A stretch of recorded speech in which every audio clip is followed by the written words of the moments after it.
Hello and welcome to Sairam Sampathra education. My name is Pavan. ఎలా ఉన్నారు అందరూ? సో మనం టీజీపీఎస్సీ అండ్ ఏపీపీఎస్సీ ఆస్పిరెంట్స్ కోసం కరెంట్ అఫైర్స్ అయితే ఇన్ డీటెయిల్గా మనం మాట్లాడుకుంటూ వస్తున్నాం కదండి. సో ఈరోజు కూడా కొన్ని ఇంపార్టెంట్ టాపిక్స్ అని మాట్లాడుకోబోతున్నాం కరెంట్ అఫైర్స్ అనేవి. సో ఈరోజు చాలా ఇంపార్టెంట్ టాపిక్స్ ఉన్నాయండి మీకు. సో తప్పకుండా వినాల్సినవి ఉన్నాయన్నమాట. సో దీని నుంచి మన క్వశ్చన్స్ రావడానికి అయితే చాలా ఛాన్స్ ఉంటుంది, ఓకేనా. So wild life conservation mile stones దాని గురించి మనకి పిఐబిలో న్యూస్ రావడం జరిగిందండి. సో చాలా ఇంపార్టెంట్ న్యూస్ ఇది. అండ్ లేక్ తాంగానియా బేసిన్ గురించి రావడం జరిగింది. ఇది ఎక్కడ లొకేట్ ఉంది, దీని గురించి ఇంపార్టెంట్ ఫ్యాక్ట్స్ అని మనం తెలుసుకోవాలి. అండ్ అదేవిధంగా first river and dolphin estimation report ఇది మనకి ఫస్ట్ టైం చేశారండి. చాలా ఇంపార్టెంట్. తప్పకుండా మనకి క్వశ్చన్స్లో రావడానికి ఛాన్స్ ఉంటుంది, which is very important for your examination. తప్పకుండా ఈ యొక్క ఎస్టిమేషన్ రిపోర్ట్ మీద మనకి క్వశ్చన్స్ రావడానికి చాలా ఛాన్స్ ఉంది, ఓకేనా. సో ఇక రివర్ అండ్ డాల్ఫిన్ గురించి మనం ఇన్ డీటెయిల్గా మాట్లాడదాం. అండ్ అదేవిధంగా మనకి గంగా డాల్ఫిన్ కావచ్చు అండ్ అదేవిధంగా మనకి ఇండస్ డాల్ఫిన్ కావచ్చు, రెండింటికి సంబంధించిన మనకి డిఫరెన్సెస్ అనేది కూడా తెలియాలి. అండ్ దీనికి సంబంధించిన మనకి ఐయుసిఎన్ స్టేటస్ ఏంటి అండ్ ఇండస్ డాల్ఫిన్ సంబంధించిన ఐయుసిఎన్ ఏంటి, అవి ఇన్ డీటెయిల్గా మనం అయితే మాట్లాడుకోవడం అయితే జరుగుతుందన్నమాట, ఓకేనా. నెక్స్ట్, ఇండియా అనేది జాంబియాలో ఇక కాపర్ ఎక్స్ప్లోరేషన్ సెక్యూర్ చేసుకుందని చెప్తున్నారు. సో ఇది కూడా న్యూస్లో రావడం జరిగింది. సో మనకి ఎందుకు చేస్తుంది అండ్ జాంబియాతో ఉన్న మనకి ఒక అగ్రిమెంట్స్ ఏంటి అండ్ దానికి సంబంధించిన రిలేషన్స్ ఏంటి అనేది కూడా మనం ఇన్ డీటెయిల్గా మాట్లాడదాం. నెక్స్ట్, ఆస్కర్స్ అండి. సో రీసెంట్గా మనకి ఆస్కర్స్ అయితే ఇవ్వడం అయితే జరిగిందనమాట. సో వాటి గురించి ఇంపార్టెంట్ ఫ్యాక్ట్స్ అయితే మనం మాట్లాడదాం. Next, centre grants Navratna status to the IRFC. So Navratna status ఏంటి అండ్ నవరత్న స్టేటస్ ఏ విధంగా ఇస్తారు, సో మనకి ఇంకా వేరే నవరత్నాస్ ఏమి ఉన్నాయనే విషయాలు ఇన్ డీటెయిల్గా మనం మాట్లాడదాం, ఓకేనా. Next, India emerged as the world's third largest biofuel producer. So world's third లార్జెస్ట్గా ఇండియా అనేది బయోఫ్యూల్ ప్రొడ్యూసర్గా మనకి ఎమర్జ్ అయిందని మనం న్యూస్లో రావడం జరిగింది. సో దీని గురించి ఇన్ డీటెయిల్గా మాట్లాడదాం. అండ్ బయోఫ్యూయల్లో మనం ఏ విధంగా మనం ప్రొడ్యూస్ చేస్తున్నాం అనే విషయాలు ఇన్ డీటెయిల్గా మాట్లాడుకోవాలి. And cities coalition for circulatory. So చాలా ఇంపార్టెంట్. సో ఇది కూడా మనం ఇన్ డీటెయిల్గా మనం ఈ యొక్క టాపిక్స్ మనం మాట్లాడుకోబోతున్నాం. అండ్ ఇక్కడ మీకు వచ్చిన న్యూస్ టాపిక్స్ ఏవైతే ఉన్నాయో మీకు చాలా ఇంపార్టెంట్ అండి ఈ టాపిక్స్ అనేది. తప్పకుండా మాకు వీటి మీద క్వశ్చన్స్ రావడానికి అయితే స్కోప్ ఉంది. ఇక్కడ wild life conservation mile stones గురించి ఇచ్చాడు, ఆ మైల్ స్టోన్స్ ఏంటని ఇన్ డీటెయిల్గా మాట్లాడదాం. అండ్ తాంగానికా బేసిన్ గురించి వచ్చింది, దాని గురించి మాట్లాడదాం. అండ్ డాల్ఫిన్ ఎస్టిమేషన్ రిపోర్ట్ గురించి అండ్ కాపర్ ఎక్స్ప్లోరేషన్ జాంబియాలో ఆ జాంబియా లొకేషన్స్ ఎక్కడున్నాయని విషయాలు and Navratna status and Navratna status ఏ విధంగా ఇస్తుంది, దాని క్రైటీరియా ఏంటి and biofuel producer India third లార్జెస్ట్గా ఎమర్జ్ అయింది, ఏ విధంగా ఎమర్జ్ అయింది అండ్ బయోఫ్యూల్ ప్రొడ్యూసర్ ఏ విధంగా చేస్తుందనే విషయాలు మాట్లాడదాం. And cities coalition for circulatory ఎవరు చేస్తారనే విషయాలు. సో అందులో ఉన్న డీటెయిల్ ఇన్ఫర్మేషన్ అంతా మీతో మాట్లాడడం అయితే జరుగుతుంది. వీడియోని అయితే 1.2x లాగానే 1.5xలో స్పీడ్లో పెట్టుకుని అయితే చూడండి, ఓకేనా. సో మీకు కావాల్సిన కంటెంట్ ఇన్ఫర్మేషన్ అయితే మీకు ప్రొవైడ్ చేయడం అయితే జరుగుతుంది. సరే, ఎందుకు కరెంట్ అఫైర్స్ డిస్కస్ చేస్తున్నాను, వేరే సబ్జెక్ట్స్ మాతో డిస్కస్ చేయొచ్చు కదా అని అడుగుతున్నారు అనమాట. సో ఇక్కడ కరెంట్ అఫైర్స్ ఎందుకు డిస్కస్ చేస్తున్నామంటే మీతోటి, సో ఎగ్జామ్కి ఒక 1 month ముందు కూర్చొని మీకు 12 months కరెంట్ అఫైర్స్ కవర్ చేయడం అనేది ఇది కొంచెం హెక్టిక్ ప్రాసెస్ అవుతుంది. మీరు 12 months కరెంట్ అఫైర్స్ చదవాలి, వేరే సబ్జెక్ట్స్ చదవాలి, అవన్నీ గుర్తుపెట్టుకోవాలి, రివిజన్ చేయాలి, ఇదంతా హెక్టిక్ ప్రాసెస్ అవుతుంది. కాబట్టి సో డైలీ ఒక 1-2 hours అయితే కరెంట్ అఫైర్స్ మీద స్పెండ్ చేయండి. సో మా తరపు నుంచి మీకు హెల్ప్ చేయాలని చెప్పేసి కరెంట్ అఫైర్స్ అయితే మీకు అందించడం అయితే జరుగుతుంది డైలీ. సో రోజు జరుగుతున్న ఇంపార్టెంట్ ఈవెంట్స్ ఏ టాపిక్స్ మీద ఎక్కువ అడుగుతున్నాడు అనేది నేను అనాలిసిస్ చేసి ఆ టాపిక్స్ని పిక్ చేసి మీతో డిస్కస్ చేయడం అయితే జరుగుతుందన్నమాట. సో వీడియోని అయితే మీరు స్కిప్ చేయకండి. తప్పకుండా మీకు ఒక మంచి వాల్యూ యాడెడ్ అయితే ఉండడం అయితే జరుగుతుంది ఈ వీడియో ద్వారా and Sairam Sampathra education channel ద్వారా, ఓకేనా. సో ఎవరైనా మాకు ఛానల్ కొత్త వాళ్ళు వచ్చింటే మాత్రం ఛానల్ని సబ్స్క్రైబ్ చేసుకోండి. అండ్ అదేవిధంగా మా యొక్క ఇనిషియేటివ్స్ మా యొక్క ఎక్స్ప్లెనేషన్ మీకు నచ్చినట్లయితే లైక్ బటన్ ఇచ్చేసి కింద కామెంట్ సెక్షన్లో కూడా మీకు వ్యూస్ని తెలపండి, ఓకేనా. Right, so let's get into the discussion. చూడండి, first topic India's wildlife conservation milestones. చాలా ఇంపార్టెంట్. సో ఇన్ డీటెయిల్గా మాట్లాడతాను. అండ్ అదేవిధంగా నోట్ మేకింగ్ ఎవరైతే చేసుకుంటున్నారో కంటిన్యూ చేయండి అన్న. సో నోట్ మేకింగ్ ఇంకా స్టార్ట్ చేయలేదు సార్ మేము బిగినర్స్ని.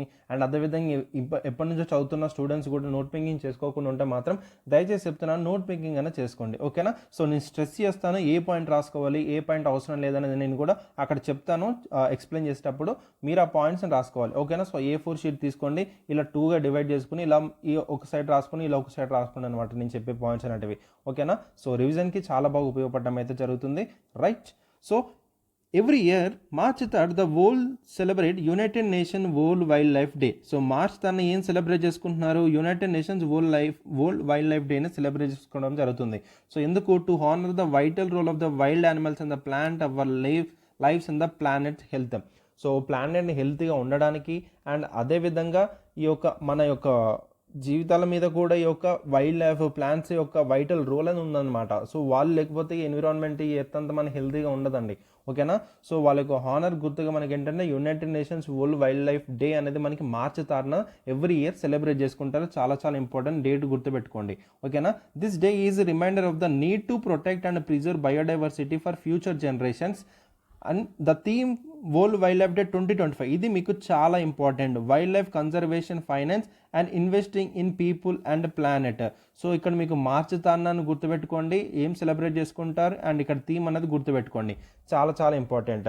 సో మార్చి 6న United Nations World Wildlife Day అని సెలబ్రేట్ చేసుకుంటారు. So World Wildlife Day 2025 యొక్క థీమ్ ఏంటి? Wildlife conservation, finance, investing in people and planet. So నాకు కామెంట్ సెక్షన్లో ఏం చేస్తారంటే వరల్డ్ వైల్డ్ లైఫ్ డే ఒక 2024 థీమ్ ఏంటన్నది నాకు కామెంట్ సెక్షన్లో తెలపని నేను చూస్తాను. ఓకేనా. సో ఎందుకంటే మనం ఒక 12 మంత్స్ కరెంట్ అఫైర్స్ అనేది కవర్ చేయాలి కాబట్టి సో ఆల్మోస్ట్ మనము ఇంకా జనవరి మంత్ నుంచి జనవరి 2024 నుంచి చదువుకుంటే ఇంకా మనకి బెటర్ అనమాట. ఓకేనా. సో జనవరి 2024 నుంచి మనం ఆల్రెడీ చదువుకుంటాం కాబట్టి అప్పుడు కూడా మనకి మార్చి 6న మనకి world Wildlife day celebrate చేసుకుంటారు కదా. సో అప్పుడు world Wildlife day 2024 theme ఏంటనేది నాకు ఒకసారి కామెంట్ సెక్షన్లో తెలపండి, మనకి అడగవచ్చు. So World Wildlife day 2024 theme, World Wildlife Day 2025 theme, ఈ విధంగా 2 స్టేట్మెంట్స్ ఇచ్చి దాన్ని కరెక్ట్ ఏంటో మనకు అడిగే ఛాన్సెస్ ఉండొచ్చు. ఓకేనా. సో ఆ పాయింట్స్ మీరు గుర్తుపెట్టుకోండి. సో ఇక్కడ ఈ పాయింట్ రాసుకోండి అండ్ ఇక్కడ ఈ పాయింట్ రాసుకోండి. ఈ పాయింట్ నా కామెంట్ సెక్షన్లో తెలపండి. ఓకేనా. Right. So national wild life action plan 2017 to 2031. So focus on landscape level conservation, integrating climate change considerations into wildlife management and community involvement to ensure sustainable conservation across a diverse ecosystem. So national wild life action plan అని తీసుకొచ్చారండి. అది 2017 నుంచి 2031 వరకు అయితే మనకి implementation అయితే చేస్తారు. దీంట్లో ఏం చేస్తున్నారంటే మనకి ఒక ల్యాండ్స్కేప్ లెవెల్లో మనకి కన్జర్వేషన్ చేయడం జరుగుతుంది వైల్డ్ లైఫ్ని, అండ్ క్లైమేట్ చేంజ్ సంబంధించిన వాటిని కూడా వీళ్ళు కన్సిడరేషన్ చేసుకుంటున్నారు అండ్ వైల్డ్ లైఫ్ మేనేజ్మెంట్ అని చేస్తున్నారు. సో కమ్యూనిటీ లెవెల్ ఇన్వాల్వ్మెంట్ అనేది చేసుకొని ఇక్కడ సస్టైనబుల్ కన్జర్వేషన్ ఎఫర్ట్స్ అనేవి చేయడం జరుగుతుంది ఈ యొక్క national wild life action plan ద్వారా. ఓకేనా. అండ్ అదేవిధంగా national human wildlife conflict mitigation strategy and action plan 2021 నుంచి 2026 వరకు ఇది చేపట్టడం అయితే జరుగుతుందన్నమాట. ఇది ఒక 4-year కన్సల్టెన్సీ ప్రాసెస్ అనమాట in Indo German project. It aims to systematically reduce human wildlife conflict while balancing wildlife conservation and human wellbeing. It integrate scientific policy and community driven approaches. So మనకి human wildlife conflicts అనేవి చాలా జరుగుతున్నాయి అనమాట. For example చూసుకుంటే మనకి elephants ఎప్పుడైతే మనకి ఇక్కడ హ్యూమన్స్ నివసిస్తున్న ప్రాంతాలకు రావడం కానీ, సో ఇలా మనకి హ్యూమన్ యానిమల్ కాన్ఫ్లిక్ట్ అవడం వల్ల అటు యానిమల్స్ అనేవి ఎఫెక్ట్ అవుతున్నాయి అండ్ అదేవిధంగా హ్యూమన్స్ కూడా మనకి ఏమంటారు ప్రాబ్లమ్స్ అనేవి రావడం అయితే జరుగుతుందన్నమాట. ఇలా హ్యూమన్ వైల్డ్ లైఫ్ కాన్ఫ్లిక్ట్ అనేవి టోటల్గా రిడ్యూస్ చేయడానికి అండ్ వైల్డ్ లైఫ్ కన్జర్వేషన్ని బ్యాలెన్స్ చేస్తూ అండ్ హ్యూమన్ వెల్బీయింగ్ని చూసుకుంటూ ఈ యొక్క national human wildlife conflict mitigation strategy action plan అది ఇది ఒక 4-year కన్సల్టెంటివ్ ప్రాసెస్గా ఇండో జర్మన్ ప్రాజెక్ట్గా తీసుకురావడం అయితే జరిగింది. ఓకేనా. సో ఇక్కడ మీరు నోట్ చేసుకోవాల్సిన పాయింట్ అంటే national wild life action plan ఎప్పటి నుంచి ఎప్పటి వరకు అనేది పాయింట్ రాసుకోండి and national human wildlife conflict mitigation strategy action plan 2021 నుంచి 2026 వరకు అని రాసుకోండి. ఓకేనా. రైట్. సో చూడండి చాలా చాలా ఇంపార్టెంట్ అండి మీకు ఇది వైల్డ్ లైఫ్ ప్రొటెక్షన్ యాక్ట్ 1972 ఇది 2022లో అమెండ్మెంట్ చేశారు. ఈ 2022లో అమెండ్మెంట్ ఏం చేంజ్ చేశారంటే మనకి 1972 యాక్ట్లో మనకి టోటల్గా 1, 2, 3 అండ్ 4 షెడ్యూల్స్ ఉండేవండి. ఈ 4 షెడ్యూల్స్ని 2022 అమెండ్మెంట్ ద్వారా మనకి ఓన్లీ 3 షెడ్యూల్స్ మాత్రమే చేశారు. ఓకేనా. సో ఆ షెడ్యూల్స్ అనేవి మీకు చాలా చాలా ఇంపార్టెంట్. సో షెడ్యూల్ 1లో మనకి కొన్ని యానిమల్స్ అనేవి అక్కడ ప్లేస్ చేసి ఆ యానిమల్ని హైలీ ప్రొటెక్టివ్గా చూడాలని చెప్పేసి కన్జర్వేషన్ ఎఫర్ట్ చేయాలని చెప్పేసి వాళ్ళు షెడ్యూల్ 1లో పెట్టడం అనేది జరుగుతుందన్నమాట.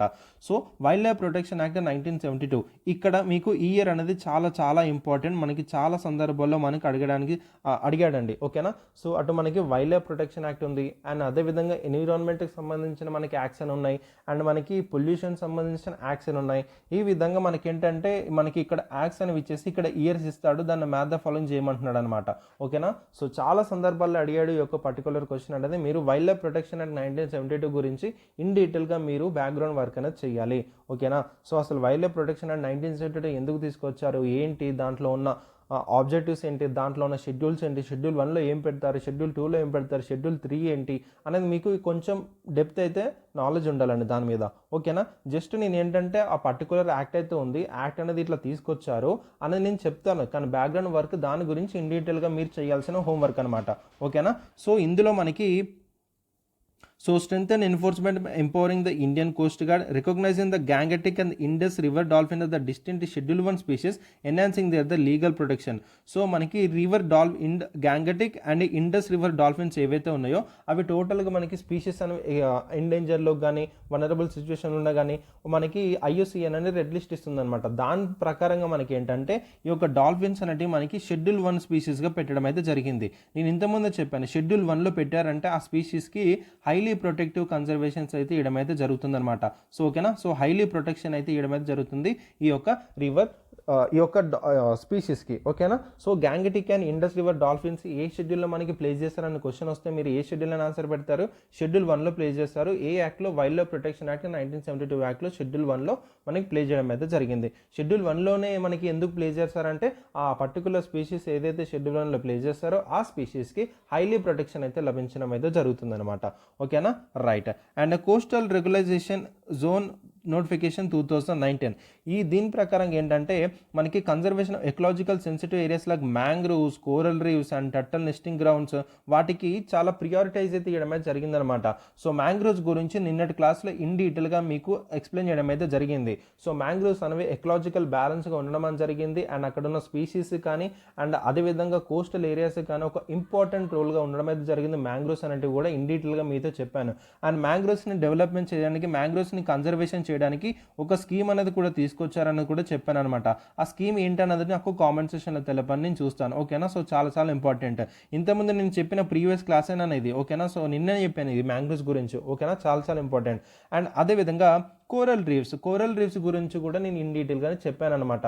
సో కోరల్ రీవ్స్ దాని గురించి మనకి ఏంటంటే, సో నేను మీకు దేని గురించి లైక్ పెట్రిఫికేషన్ కాదు, సో కోరల్ రీవ్స్ సంబంధించింది మనకి కోరల్ బ్లీచింగ్ జరుగుతుంది. కోరల్స్ ఒకవేళ చనిపోతే మనకి ఏంటంటే మెరైన్ ఎకోసిస్టమ్ అనేది టోటల్గా డ్యామేజ్ జరుగుతుంది అనే విషయాల గురించి కూడా నేను ఇంతకుముందు ప్రీవియస్ క్లాస్లో చెప్పాను. ఒకవేళ నా క్లాస్ అనేది కంటిన్యూస్గా మీరు ఫాలో అవుతే డెఫినెట్గా మీకు ఇది గుర్తు రావాలండి. ఓకేనా, సో మ్యాంగ్రోవ్స్ గురించి, కోరల్స్ గురించి ఇన్ డీటెయిల్గా మీరు చెప్పాను. అండ్ అదేవిధంగా టర్టల్ నెస్టింగ్ గ్రౌండ్స్, ఈ టర్టల్స్ గురించి కూడా నేను ఇన్ డీటెయిల్గా చెప్పాను.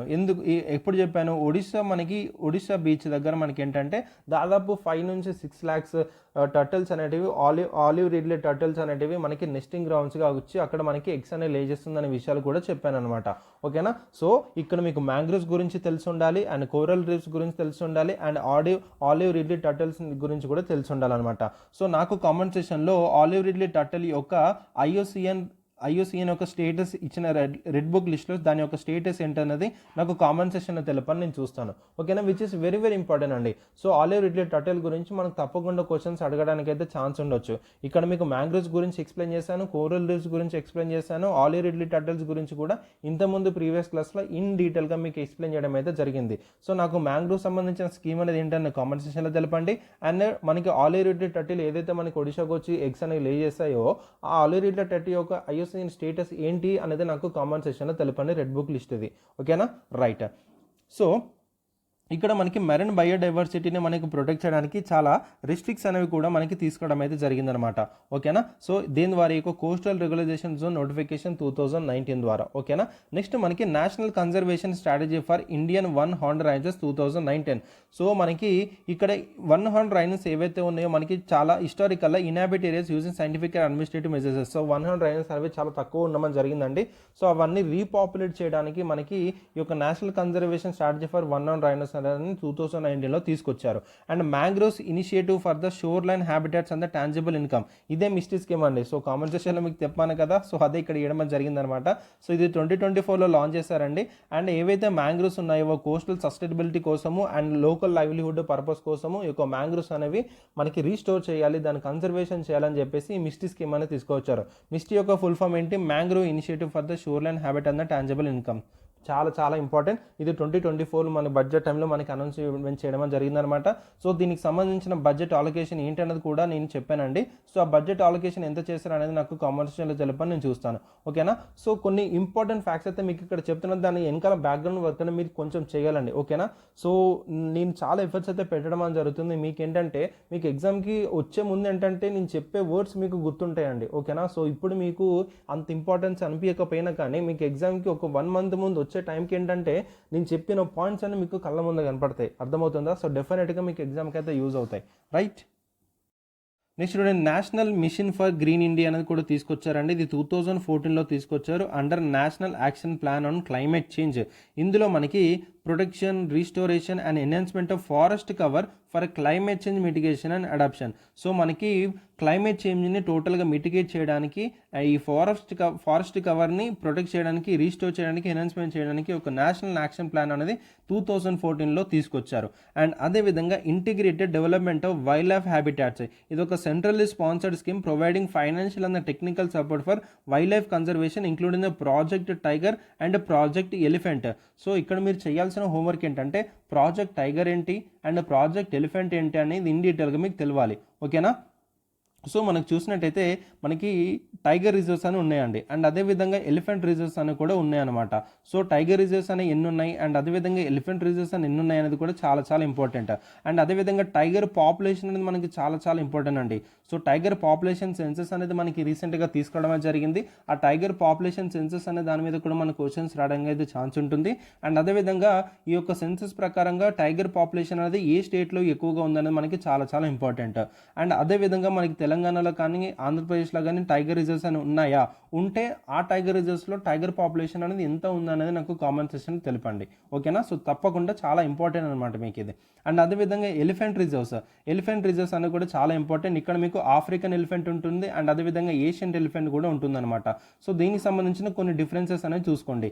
అండ్ టైగర్ అనేది IUCNలో మనకి రెడ్ బుక్ లిస్ట్లో ఏ స్టేటస్ అని ఉన్నది మీకు చాలా చాలా ఇంపార్టెంట్. అండ్ ఎలిఫెంట్ మనకి ఏషియన్ ఎలిఫెంట్ యొక్క స్టేటస్ ఏంటి, ఆఫ్రికన్ ఎలిఫెంట్ యొక్క స్టేటస్ ఏంటి అనేది కూడా మీకు చాలా చాలా ఇంపార్టెంట్. సో ఎటువంటి టైప్ ఆఫ్ కన్జర్వేషన్ మెజర్స్ అనేది తీసుకుంటున్నారు అనేది చాలా చాలా ఇంపార్టెంట్ అన్న మీకు ఇవి. ఓకేనా. సో మీకు టైగర్ రిజర్వ్స్ అనేది టోటల్గా ఇండియాలో ఎన్ని ఉన్నాయన్న కామెంట్ సెక్షన్లో తెలపండి. అండ్ పాపులేషన్ వైజ్గా ఏ స్టేట్ అనేది ఎక్కువగా ఉంది అండ్ ఆంధ్రప్రదేశ్ అండ్ తెలంగాణలో చూసుకుంటే టైగర్ రిజర్వ్స్ అని ఉంటే ఆ టైగర్ రిజర్వ్స్లో ఎన్నెన్ని పాపులేషన్ ఉన్నది టైగర్ అనేది చెప్పండి. ఓకేనా. సో ఇలాంటి ఫ్యాక్ట్స్ మీదనే మనకు అడుగుతాడండి. ఓకేనా. So these are the important facts to మీరు నేర్చుకోవాల్సిన విషయాలు అనమాట మీకు ఇవి. ఓకేనా. ఎలిఫెంట్ రిజర్వ్స్ ఏంటంటే మీకు అందులో నుంచి మనకి ఎక్కువ క్వశ్చన్స్ అని రావన్నమాట, ఎందుకంటే దానికి లీగల్ ప్రొటెక్షన్ అనేది ఇవ్వలేదు. ఓకేనా. సో చూద్దాం దాని గురించి కూడా ఇంకా ఇన్ డీటెయిల్గా, ఒకవేళ మనకి న్యూస్లో వస్తే దాని గురించి కూడా ఇన్ డీటెయిల్గా అయితే మాట్లాడదాం. ఓకేనా. సో మీరు చేయాల్సిన హోంవర్క్ అర్థమైంది కదండి. సో ఇది మీరు కొంచెం బ్యాక్గ్రౌండ్ వర్క్ అనేది చేయాలి. ఓకేనా. రైట్. నెక్స్ట్ మనకి national marine turtle action plan. So ఇక మెరైన్ టర్టిల్స్ని కన్జర్వేషన్ చేయడానికి, దేర్ హ్యాబిటాట్స్ని కూడా ఇండియన్ కోస్ట్ లైన్లో కన్జర్వేషన్ చేయడానికి national marine turtle action plan అయితే తీసుకుని రావడం అయితే జరిగిందనమాట. Next tiger conservation scheme announced in the 2025. So targets protection of tigers and co predators out side traditional reserves. So tiger conservation scheme అనేది కూడా 2025 తీసుకొచ్చారు, ఈ టైగర్స్ని ప్రొటెక్ట్ చేయడానికి. And national great Indian bustard conservation action plan 2025. So great Indian bustard చాలా చాలా important అండి ఇది. So it aims to upscale efforts to protect this critically endangered species. So IUCN red లిస్ట్లో మనకి ఇది క్రిటికల్లీ ఎండేంజర్డ్గా ఉందన్నమాట గ్రేట్ ఇండియన్ బస్టర్డ్ అనేది. ఓకేనా. సో గ్రేట్ ఇండియన్ బస్టర్డ్ అనేది మనకి ఇండియాలో ఎక్కడ లొకేట్ ఉంటుంది మోస్ట్లీగా అనేది చాలా చాలా ఇంపార్టెంట్. సో దీని మీద ఆల్రెడీ మనకి UPSCలో క్వశ్చన్ రావడం అయితే జరిగిందండి. ఓకేనా. సో తప్పకుండా మనకి ఏంటంటే కొన్ని స్పీషీస్ అనేవి మన ఇండియాలో చాలా ఇంపార్టెంట్గా ఉండడం అయితే జరిగింది. లైక్ టైగర్ కావచ్చు, గ్రేట్ ఇండియన్ బస్టర్డ్ కావచ్చు, ఆలిరిడ్లీ టర్టైస్ కావచ్చు, నీలగిరి తారి కావచ్చు, సో రెడ్ పాండా కానీ, అండ్ అదేవిధంగా కొన్ని ఇంపార్టెంట్ స్పీషీస్ అని ఉన్నాయన్నమాట. అట్లాంటి ఇంపార్టెంట్ స్పీషీస్ గురించి మనం కొన్ని విషయాలు అయితే తెలుసుకోవాలి. ఆ స్పీషీస్ అనేవి ఆ ఏరియాకి మాత్రమే పరిమితమై ఉంటాయన్నమాట. అలాంటివి మనము నేర్చుకోవాలి. ఇప్పుడు 1 హార్న్ రైనోసార్ ఉందండి. ఇప్పుడు నార్త్ ఈస్ట్ స్టేట్లోనే మనకి ఎక్కువ కనిపించడం అయితే జరుగుతుంది. ఆ 1 హార్న్ రైనోసార్ గురించి కొన్ని ఇంపార్టెంట్ ఫ్యాక్ట్స్ అనేది తెలుసుకోవాలి మీరు. అర్థమవుతుందా. సో ఈ విధంగా మీకు ఏంటంటే తప్పకుండా ఇంపార్టెంట్ స్పీసీస్ మీద మనకి అడగడానికి అయితే ఛాన్స్ ఉంటుంది. అండ్ అదేవిధంగా గరియల్స్ అనేవి రీసెంట్గా మనకి మహారాష్ట్ర, మధ్యప్రదేశ్ రీసెంట్గా 10 గరియల్స్ అనేవి రిలీజ్ చేయడం అయితే జరిగిందనమాట. ఓకేనా, సో అది కూడా మీకు చాలా చాలా ఇంపార్టెంట్. సో నాకు తెలిసి మహారాష్ట్ర అనుకుంటే మహారాష్ట్ర ఉత్తరప్రదేశ్ మనకి ట్రై లొకేషన్లో లొకేట్ అయి ఉంటుంది. సో ఈ యొక్క పర్టికులర్ శాంచురీ అనేది నేషనల్ శాంచురీ ఫర్ గరియల్స్ అనేది మనకి అటుపట్టు ట్రై జంక్షన్లో లొకేట్ ఉంది. సో అది ఎక్కడ లొకేట్ ఉంది నా కామెంట్ సెక్షన్లో తెలపని నేను చూస్తాను. సో ఈ గరియల్స్ గురించి కూడా ఇంతకుముందు ప్రీవియస్ క్లాస్లో ఇన్ డీటెయిల్గా మీతో డిస్కస్ చేయడం అయితే జరిగిందండి. సో ఇది మీకేమీ కొత్త కాదు. ఒక్కసారి నా క్లాసెస్ ఫాలో అవుతే మాత్రం మీ నోట్ మేకింగ్ చేసుకుంటే ఒక్కసారి నేను చెప్పిన పాయింట్ని మీరు రాసుకున్న పేపర్స్ నుంచి తిప్పి చూస్తే ఆ పాయింట్స్ అనేది మీ మైండ్లో పడాలి. అర్థమవుతుందా? సో మనకి ఎవ్రీడే కొత్త కొత్తవి ఏం రావండి. మనకు కొన్ని న్యూసే మనకేంటంటే డిఫరెంట్ ఫామ్లో రావడం అయితే జరుగుతుంది. ఓకేనా, so project gharials, great Indian bustard, tiger conservation scheme, so ఇవన్నీ 2025లో మనకి అనౌన్స్ చేయడం అయితే జరిగిందనమాట. ఓకేనా, సో ఇక గరియల్స్ యొక్క పాపులేషన్ అనేది ఇంక్రీజ్ చేయడానికి నాకు గరియల్స్ని రీసెంట్గా ఎక్కడ మనకి ఇక 10 గరియల్స్ రిలీజ్ చేస్తారనేది నాకు కామెంట్ సెక్షన్లో తెలపండి. అండ్ గరియల్స్ యొక్క IUCN స్టేటస్ ఏంటి అనేది నాకు కామెంట్ సెక్షన్లో తెలపండి. ఓకేనా, సో ఇట్లాంటి ఇంపార్టెంట్ స్పీషీస్ యొక్క IUCN స్టేటస్ కానీ అండ్ అది ఏ స్టేట్లో మనకి ఎక్కువ ఉన్నాయి అనేది విషయాలు చాలా చాలా ఇంపార్టెంట్ మనకి. ఓకేనా, రైట్. కొన్ని కీ అచీవ్మెంట్స్ చూసినట్టయితే బడ్జెటరీ ఆలోకేషన్ 2025-2026లో ministry of environment and forest and climate change allocated దాదాపు 3,412.82 crores, a 9% increase from the 2025 revised estimates. So మనకి ఇంత బడ్జెట్ అయితే ఆలోకేట్ చేయడం అయితే జరిగింది for the ministry of environment, forest and climate change మినిస్ట్రీకి. చాలా చాలా ఇంపార్టెంట్. సో పోనీ ఇయర్తో పోల్చుకుంటే 9% ఇంక్రీజ్ అయిందంట. ఈ పాయింట్ అయితే మీరు గుర్తుపెట్టుకోవాలి. అండ్ రెవెన్యూ ఎక్స్పెండిచర్, సో ఇందులో ఎంత రెవెన్యూ ఎక్స్పెండిచర్ ఎంత 8% ఇంక్రీజ్ అయింది. క్యాపిటల్ ఎక్స్పెండిచర్ 46% ఇంక్రీజ్ అయింది. సో ఈ విధంగా అండ్ మనకి IDWH మనకి 450 crores అలొకేట్ చేశారు with 290 crores, that is 64% for Project Tiger and Project Tiger and Elephant 18% rise from the 2024-2025. So ఇంత అలొకేట్ చేశారని చెప్తున్నారు అండి. So Project Tiger and Project Elephant purpose కోసం మనకి 64% ఆఫ్ అమౌంట్ అనేది ఇంక్రీజ్ అయింది. సో అండ్ 2024-2025 చూసుకుంటే మనకి 18% ఇంక్రీజ్ అయిందని చెప్తున్నారు అనమాట. ఓకేనా, right. So protected areas expansion కనుక చూసినట్టయితే మనకి as of November 2023 India has 1014 protected areas ఉన్నాయని చెప్తున్నారు అనమాట. ఓకేనా, so protected areas, national parks, wild life sanctuaries, conservation reserves, community reserves, ఈ వీటి గురించి ఇన్ డీటెయిల్గా మీకు తెలియాలండి. నేషనల్ పార్క్స్ అంటే ఏంటి, వైల్డ్ లైఫ్ సాంచురీస్ అంటే ఏంటి, కన్జర్వేషన్ రిజర్వ్స్ అంటే ఏంటి, కమ్యూనిటీ రిజర్వ్స్ అంటే ఏంటి, అండ్ బయోస్పియర్ రిజర్వ్స్ అంటే ఏంటి అనేది మీకు తెలియాలి. అండ్ అదేవిధంగా టైగర్ రిజర్వ్స్ అంటే ఏంటో కూడా తెలియాలి. ఆల్మోస్ట్ టైగర్ రిజర్వ్స్ అని నేషనల్ పార్క్స్లోనే కలిసిపోతాయి, అది మీకు తెలిసిన విషయమే. సో బయోస్పియర్ రిజర్వ్స్ కానీ అండ్ అదేవిధంగా ఇలాంటివి మీకు అన్నీ తెలియాలండి. ఓకేనా, వాటి ఇలా మీకు డివైడ్ చేసి పెట్టాను. నేషనల్ పార్క్కి, వైల్డ్ లైఫ్ సాంచురీకి, కన్జర్వేషన్ రిజర్వ్స్కి, కమ్యూనిటీ రిజర్వ్స్కి మీకు డిఫరెన్సెస్ తెలియాలి.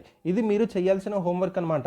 నాకు వీటి గురించి నాకు కామెంట్ సెక్షన్లో తెలపండి, నేను చూస్తాను. చాలా చాలా ఇంపార్టెంట్. ఎంతమంది హోంవర్క్ చేస్తున్నారు ఏంటని నాకు తెలియాలి కదా, ఎంతమంది బ్యాక్గ్రౌండ్ వర్క్ చేస్తున్నారు అనేది. సో నాకు నేషనల్ పార్క్స్కి, వైల్డ్ లైఫ్ సాంచురీస్కి, కన్జర్వేషన్ రిజర్వ్స్కి, కమ్యూనిటీ రిజర్వ్స్కి మీకు డిఫరెన్సెస్ అనేది తెలియాలి కొంచెం. ఓకేనా, this is very very important. ఓకేనా, సో నేషనల్ పార్క్స్ అనేది చాలా ప్రొటెక్టెడ్గా ఉంటుంది. వైల్డ్ లైఫ్ సాంచురీ అనేది కొంచెం మనకి హ్యూమన్స్కి కొంచెం అలౌడ్గా ఉంటుంది. కన్జర్వేషన్ రిజర్వ్స్ అనేది అక్కడున్న లోకల్ కమ్యూనిటీస్తో కన్జర్వేషన్స్ అనేవి కొలాబరేట్ అయి చేయడం జరుగుతుంది. కమ్యూనిటీ రిజర్వ్ అంటే అక్కడ పర్టికులర్ ప్రొటెక్టెడ్ ఏరియాలో కమ్యూనిటీ వాళ్ళకు కూడా కమ్యూనిటీ వాళ్ళకి రైట్స్ అయితే ఇవ్వడం జరుగుతుంది అనమాట. అక్కడ వాళ్ళని కమ్యూనిటీ రిజర్వ్స్ అంటాం. సో ఇలా కొన్ని డిఫరెన్సెస్ ఉన్నాయండి, చాలా చాలా ఇంపార్టెంట్ మీకు ఇవి. ఓకేనా, సో చాలా మంది ఏంటంటే చెప్పుకుంటూ వెళ్ళిపోతారు, కానీ దాని నుంచి ఎంత చదవాలి ఏంటనే మీకు తెలియాలి. నేను అది కూడా చెప్తున్నాను మీకు. సో మీరు చేయాల్సిన వర్క్ కూడా నేను చెప్తున్నాను, అది మీరు చేసుకోవాలి. సో అదేవిధంగా covering 5.3% of the country geographical area.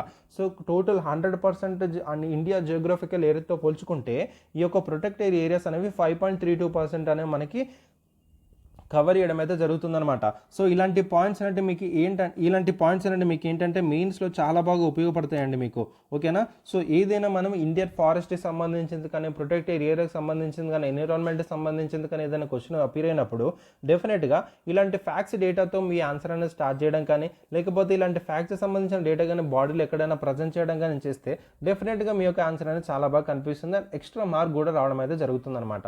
ఓకేనా, సో ఇలాంటి పాయింట్స్ అంటే మీరు పెట్టుకోవాలి. పెట్టుకోవాలి. సో ఇలా మీరు పెట్టాలి. యాజ్ ఆఫ్ నవంబర్ 2023 కల్లా మనము కంట్రీస్ జియోగ్రఫికల్ ఏరియాతో పోల్చుకుంటే మనకి ప్రొటెక్టెడ్ ఏరియాస్ అనేవి 5.32% అనేది కవర్ చేయడం జరుగుతుంది అనే పాయింట్ మీ యొక్క పేపర్లో పెడితే చాలా అద్భుతంగా అనిపిస్తుంది. ఎక్స్ట్రా మార్క్ అనేది పొందుతారనమాట. ఓకేనా, right. So these are the important points to remember. And మీ చేయాల్సిన బ్యాక్గ్రౌండ్ వర్క్ కూడా చెప్పాను, అది నాకు కామెంట్ సెక్షన్లో తెలపండి. ఓకేనా, రైట్. సో గవర్నమెంట్ అనేది డిఫరెంట్ ప్రాజెక్ట్స్ ముందుకు రావడం జరిగిందండి, డిఫరెంట్ స్పీషీస్ని మనం ప్రొటెక్ట్ చేయడానికి. అలాంటి ప్రాజెక్ట్స్ గురించి ఇన్ డీటెయిల్గా అయితే మాట్లాడదాం. అందులో మనము ప్రాజెక్ట్ డాల్ఫిన్ గురించి మాట్లాడాలండి. ఇది మనకి 2022 లాంచ్ చేశారు. ఇది మనకి 2022-2023లో మనకి ఏంటంటే విత్ 20 ఇంత ల్యాక్స్తో 2020లో లాంచ్ చేశారంట. సో 2023-2024 కల్లా ఇంత అమౌంట్ అనేది అలొకేట్ చేశారని చెప్తున్నారు.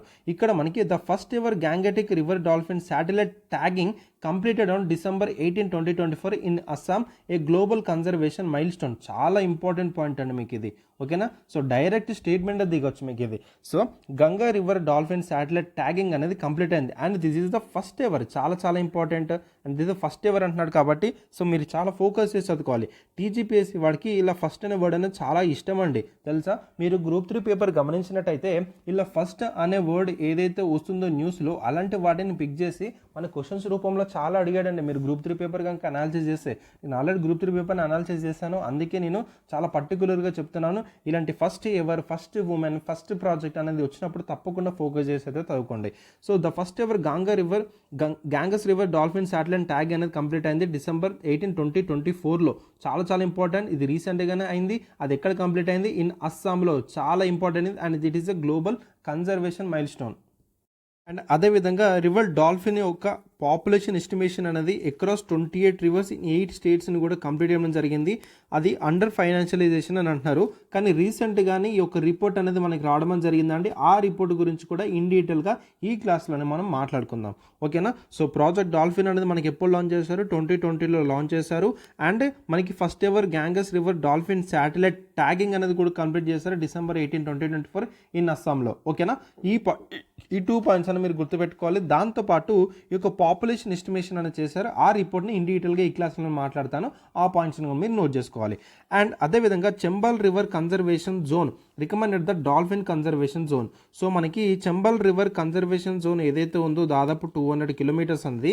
ఈ యొక్క డాల్ఫిన్ కన్జర్వేషన్ జోన్గా రికమెండేషన్ అయితే చేశారండి. ఓకేనా, so Chambal river conservation zone. Chambal river దేని యొక్క ట్రిబ్యూటరీ అనేది కొంచెం చూసుకోండి. ఓకేనా, right. So next project tiger 50 years complete అయింది ఇన్ 2023కి. ఓకేనా, సో యాజ్ ఆఫ్ 2023కి ప్రాజెక్ట్ టైగర్ అనేది 50 years కంప్లీట్ అయింది. చాలా ఇంపార్టెంట్. ఇలాంటి మైల్ స్టోన్స్ అనేవి మనకు తప్పకుండా అడుగుతాడు. So India host 70% of the global wild tigers. So global wild టైగర్స్గా చూసుకుంటే ఇండియా అనేది ఆల్మోస్ట్ 70% పాపులేషన్ మన దగ్గర ఉందన్నమాట. 3682 average population, that is 6.1% annual growth. So annual growth చూసుకుంటే మనకి యాన్యువల్గా 6.1% గ్రోత్ అవుతుందని చెప్తున్నారు. So 54 tiger reserves span 78,000 km². New reserves like రాణి దుర్గావతి మధ్యప్రదేశ్ యాడెడ్. చాలా ఇంపార్టెంట్. 54 టైగర్ రిజర్వ్స్ అన్నారు. So Rani Durgavati which in Madhya Pradesh రీసెంట్గా యాడ్ అయింది అంటున్నాడు. సో నాకు ఇప్పుడు టైగర్ రిజర్వ్స్ అని యాజ్ ఆఫ్ నౌ ఈ రోజుకి టైగర్ రిజర్వ్స్ అని ఎన్ని ఉన్నాయో కామెంట్ సెక్షన్లో తెలపండి. చాలా ఇంపార్టెంట్ అని మీకు ఇది. ఓకేనా, సో మీకు మ్యాపింగ్ అనేది చాలా ఇంపార్టెంట్. టైగర్ రిజర్వ్స్ అని ఎక్కడెక్కడ ఉన్నాయి లొకేట్ అనేది మీకు తెలియాలండి. ఓకేనా, సో నేషనల్ పార్క్స్ కనుక మీకు వచ్చినట్టయితే నేషనల్ పార్క్స్ వచ్చేస్తే మీకు టైగర్ రిజర్వ్స్ అని ఈజీగా గుర్తుండిపోతాయి. ఓకేనా, ఆల్మోస్ట్ టైగర్ రిజర్వ్స్ అని నేషనల్ పార్క్స్ని మనం టైగర్ రిజర్వ్గా వీళ్ళు అనౌన్స్ చేయడం అయితే జరిగిందనమాట. ఓకేనా, next tiger reintroduction success in Rajaji, Madhav, Mukundra hills and Ramgarh Vishdhari reserves. So ఇలాంటి రిజర్వ్స్లో కూడా టైగర్ అనేది రీఇంట్రడక్షన్ చేశారు అండ్ సక్సెస్ఫుల్గా కూడా అయిందనమాట. అండ్ ఇవి ఎక్కడ ఉన్నది మీకు చాలా ఇంపార్టెంట్. ఇవన్నీ గుర్తుపెట్టుకొని ఇవన్నీ మీరు మ్యాపింగ్ చేసుకోవాలి. Rajaji tiger reserve, Madhav tiger reserve, Mukundra hills and Ramgarh Vishdhari reserves. ఈ రిజర్వ్స్లో మనకి టైగర్ అనేది రీఇంట్రడ్యూస్ చేశారు, సక్సెస్ఫుల్ అయింది. ఈ యొక్క పర్టికులర్ రిజర్వ్స్ అనేది మీకు చాలా ఇంపార్టెంట్. మ్యాపింగ్ అనేది చేసుకోవాలి. ఓకేనా, అండ్ అదేవిధంగా 23 రిజర్వ్స్ అని aggregated the CATS pension Satpura 1 TX2 award for the doubling tiger numbers. So ఇక్కడ మనకి CATS అనేది ఒకటి అగ్రిగేటెడ్ ర్యాంక్ లాగా అనమాట. సో 23 రిజర్వ్స్కి అయితే రావడం జరిగింది. అండ్ ఇది మీకు చాలా ఇంపార్టెంట్. సో TX2 అవార్డ్ అంటే ఏంటంటే మనకి టైగర్ పాపులేషన్ డబలింగ్ చేసినందుకు గాను పెంచ్ అండ్ సత్పురా రిజర్వ్స్కి అవార్డ్ అయితే రావడం అయితే జరిగిందనమాట. సో ఇలాంటి మైల్ స్టోన్స్ అయితే మన ఇండియా అనేది సంపాదించడం జరిగిందండి. సో చాలా చాలా ఇంపార్టెంట్. సో మనకి అందుకే national world Wildlife day మనకి సెలబ్రేట్ చేసుకోవడం జరుగుతుంది మార్చ్ దాని ప్రకారంగా చూసుకుంటే మనకి ఏ విధంగా కన్జర్వేషన్ స్టేటస్, ఏ విధంగా కన్జర్వేషన్ చేసాం, ఎటువంటి టైప్ ఆఫ్ మైల్ స్టోన్స్ అని మనము అచీవ్ చేసాం అనేది మనం ఇక్కడ మాట్లాడుకోవడం అయితే జరుగుతుందన్నమాట. ఓకేనా. సో ఇవి మీకు విషయాలు అర్థమైందని అనుకుంటున్నాను. సో 2023 మనకి తీసుకొచ్చిన ప్రాజెక్ట్ అనేది 50 yearsగా కంప్లీట్ చేసుకోవడం జరిగింది. సో టోటల్ ఎన్ని టైగర్ రిజర్వ్స్ ఉన్నాయి, రీసెంట్గా అయిన టైగర్ రిజర్వ్స్ ఏంటి, అండ్ టైగర్ ఇంట్రొడక్షన్ చేశారు కొన్ని రిజర్వ్స్లో, ఆ రిజర్వ్స్ ఏంటనేది కొంచెం మ్యాపింగ్ చేసుకోండి. And Pench and Satpura reserves కూడా TX2 అవార్డు అయితే రావడం జరిగింది. That is tiger population doubling చేసినందుకు.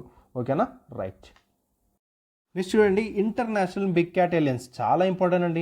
ఇది ఇండియానే లాంచ్ చేయడం జరిగింది. ప్రైమ్ మినిస్టర్ నరేంద్ర మోడీ గారు 2023లో లాంచ్ చేయడం జరిగిందనమాట. So international big cat alliance అనేది so became a treaty based organisation on January 3, 2025 with 27 countries on board. ఇప్పుడు 27 కంట్రీస్ అని ఆన్ బోర్డ్ ఉండమని జరిగింది. దీని ఒక హెడ్ క్వార్టర్స్ వచ్చి ఇండియాలో ఉండమని జరిగింది. ఇందులో మనకి 7 బిగ్ క్యాట్ స్పీసీస్ అనేవి కన్జర్వేషన్ చేయడానికి మెయిన్గా ఫోకస్ పెట్టుకోవడం అయితే జరిగిందనమాట ఇంటర్నేషనల్ బిగ్ క్యాట్ ఎలియన్స్లో. ఆ 7 బిగ్ క్యాట్ స్పీసీస్ ఏంటనేది నాకు కామెంట్ సెక్షన్లో తెలిపని నేను చూస్తాను. చాలా ఇంపార్టెంట్ అండి మీకు ఇవి. ఓకేనా. సో మీకు టోటల్గా ఇక్కడ కన్జర్వేషన్ ఎఫర్ట్స్, యాక్ట్స్ కవర్ అవుతున్నాయి, ప్రోగ్రామ్స్ కవర్ అవుతున్నాయి, అంటే వీటి మీదనే తప్పకుండా మనకి క్వశ్చన్స్ అయితే దిగుతాయండి. ఓకేనా, రైట్. సో ఇక్కడ మనకి ఇంటర్నేషనల్ బిగ్ క్యాట్ ఎలియన్స్ అనేది 2023 మనకి ప్రైమ్ మినిస్టర్ నరేంద్ర మోడీ గారు అయితే లాంచ్ చేయడం జరిగింది. యాజ్ ఆఫ్ నో మనకి 23 కంట్రీస్ అని ఆన్ బోర్డ్ ఉండడం జరిగింది. ఇందులో 7 బిగ్ క్యాట్ స్పీషీస్ని ఫోకస్గా పెట్టుకొని వాటిని కన్జర్వేషన్ అయితే చేస్తున్నారనమాట. ఓకేనా. అండ్ ఏ కంట్రీస్ ఉన్నాయి ఏంటి అనేది కొంచెం చూసుకోండి, చాలా ఇంపార్టెంట్ మీకు ఇవి. అండ్ ప్రాజెక్ట్ చీతా చాలా ఇంపార్టెంట్ మీకు ఇది 2022లో మనకి లాంచ్ చేయడం అయితే జరిగిందనమాట. ఇయర్స్ అనేది మీకు ఇంపార్టెంట్ అండి. అక్కడ మీకు డాల్ఫిన్ వచ్చేసి, ప్రాజెక్ట్ డాల్ఫిన్ వచ్చేసి మనకి 2020, అండ్ ప్రాజెక్ట్ టైగర్ వచ్చేసి మనకి 2023, అండ్ అదేవిధంగా ఇంటర్నేషనల్ బిగ్ క్యాట్ ఎలియన్స్ వచ్చేసి కూడా మనకి 2023, అండ్ అదేవిధంగా ప్రాజెక్ట్ చీతా వచ్చేసి మనకి 2022. సో దయచేసి ఇయర్స్ అయితే మెన్షన్ చేసుకోండి. ఓకేనా. సో ఇక్కడ మనకి 20 చీతాస్ అనేవి మనకి ట్రాన్స్లోకేట్ చేశారండి from Namibia and South Africa to the Kuno National Park. Kuno National Park ఎక్కడ ఉందనేది నాకు కామెంట్ సెక్షన్లో తెలపని నేను చూస్తాను. ఓకేనా. సో 20 చీతాస్ అనేవి నమీబియా నుంచి అండ్ అదేవిధంగా సౌత్ ఆఫ్రికా నుంచి తీసుకొచ్చి కూనో నేషనల్ పార్క్లో ట్రాన్స్లోకేట్ చేశారు under the Project Cheetah which was launched in the 2022. These are the important points to note down అండి. ఓకేనా. అండ్ అదేవిధంగా యాజ్ ఆఫ్ January 3, 2024 3 క్యూబ్స్ అని మనకి బాయ్ అండి సక్సెస్ఫుల్ బర్త్స్ అనేది ఇచ్చారు. ఇక్కడ mark cheetah reproduction after 75 years in India. So 75 years మనకి ఇండియా తర్వాత మనకి ఏంటంటే చీతాస్ అనేవి మనకి టోటల్గా ఎక్స్టెంట్లోకి వెళ్ళిపోవడం జరిగింది, కనుమరుగైపోవడం జరిగిందనమాట. అందుకే చీతాస్ని రీఇంట్రడ్యూస్ చేయడం జరిగింది ఇండియాలో ఆఫ్టర్ 75 years. ఓకేనా. So over 350 cheetah Mitras engaged for community awareness and the conflict mitigation. So cheetah Mitras అంటే ఏంటంటే కమ్యూనిటీ అవేర్నెస్ పర్పస్ కోసం ఎటువంటి టైప్ ఆఫ్ కాన్ఫ్లిక్ట్ రాకుండా వాటిని మిటిగేషన్ చేసుకునే విధంగా ఈ యొక్క 350 చీతా మిత్రాస్ అనేవి కూడా వాళ్ళు తీసుకోవడం జరిగిందని చెప్తున్నారు.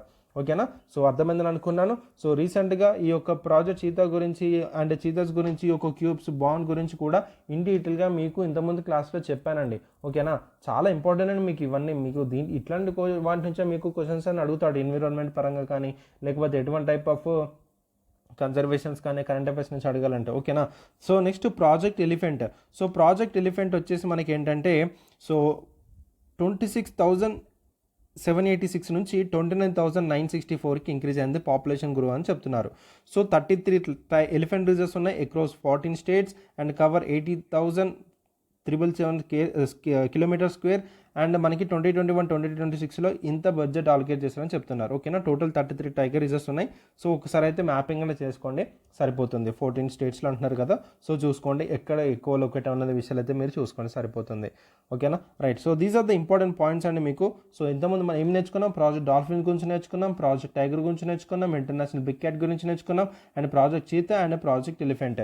సో ప్రాజెక్ట్ ఎలిఫెంట్ అనేది కూడా ఎప్పుడు లాంచ్ చేస్తారు అనేది కొంచెం చూసుకోండి సరిపోతుంది. ఓకేనా, right. Next Asiatic lion conservation. So Asiatic lion కన్జర్వేషన్లో చూసుకుంటే అంటే 2010లో 411 నుంచి 2020లో 674 లయన్స్ అనేవి మనము ఇంక్రీజ్ చేయడం జరిగింది population in Gir national park. Gir national park ఎక్కడుంది?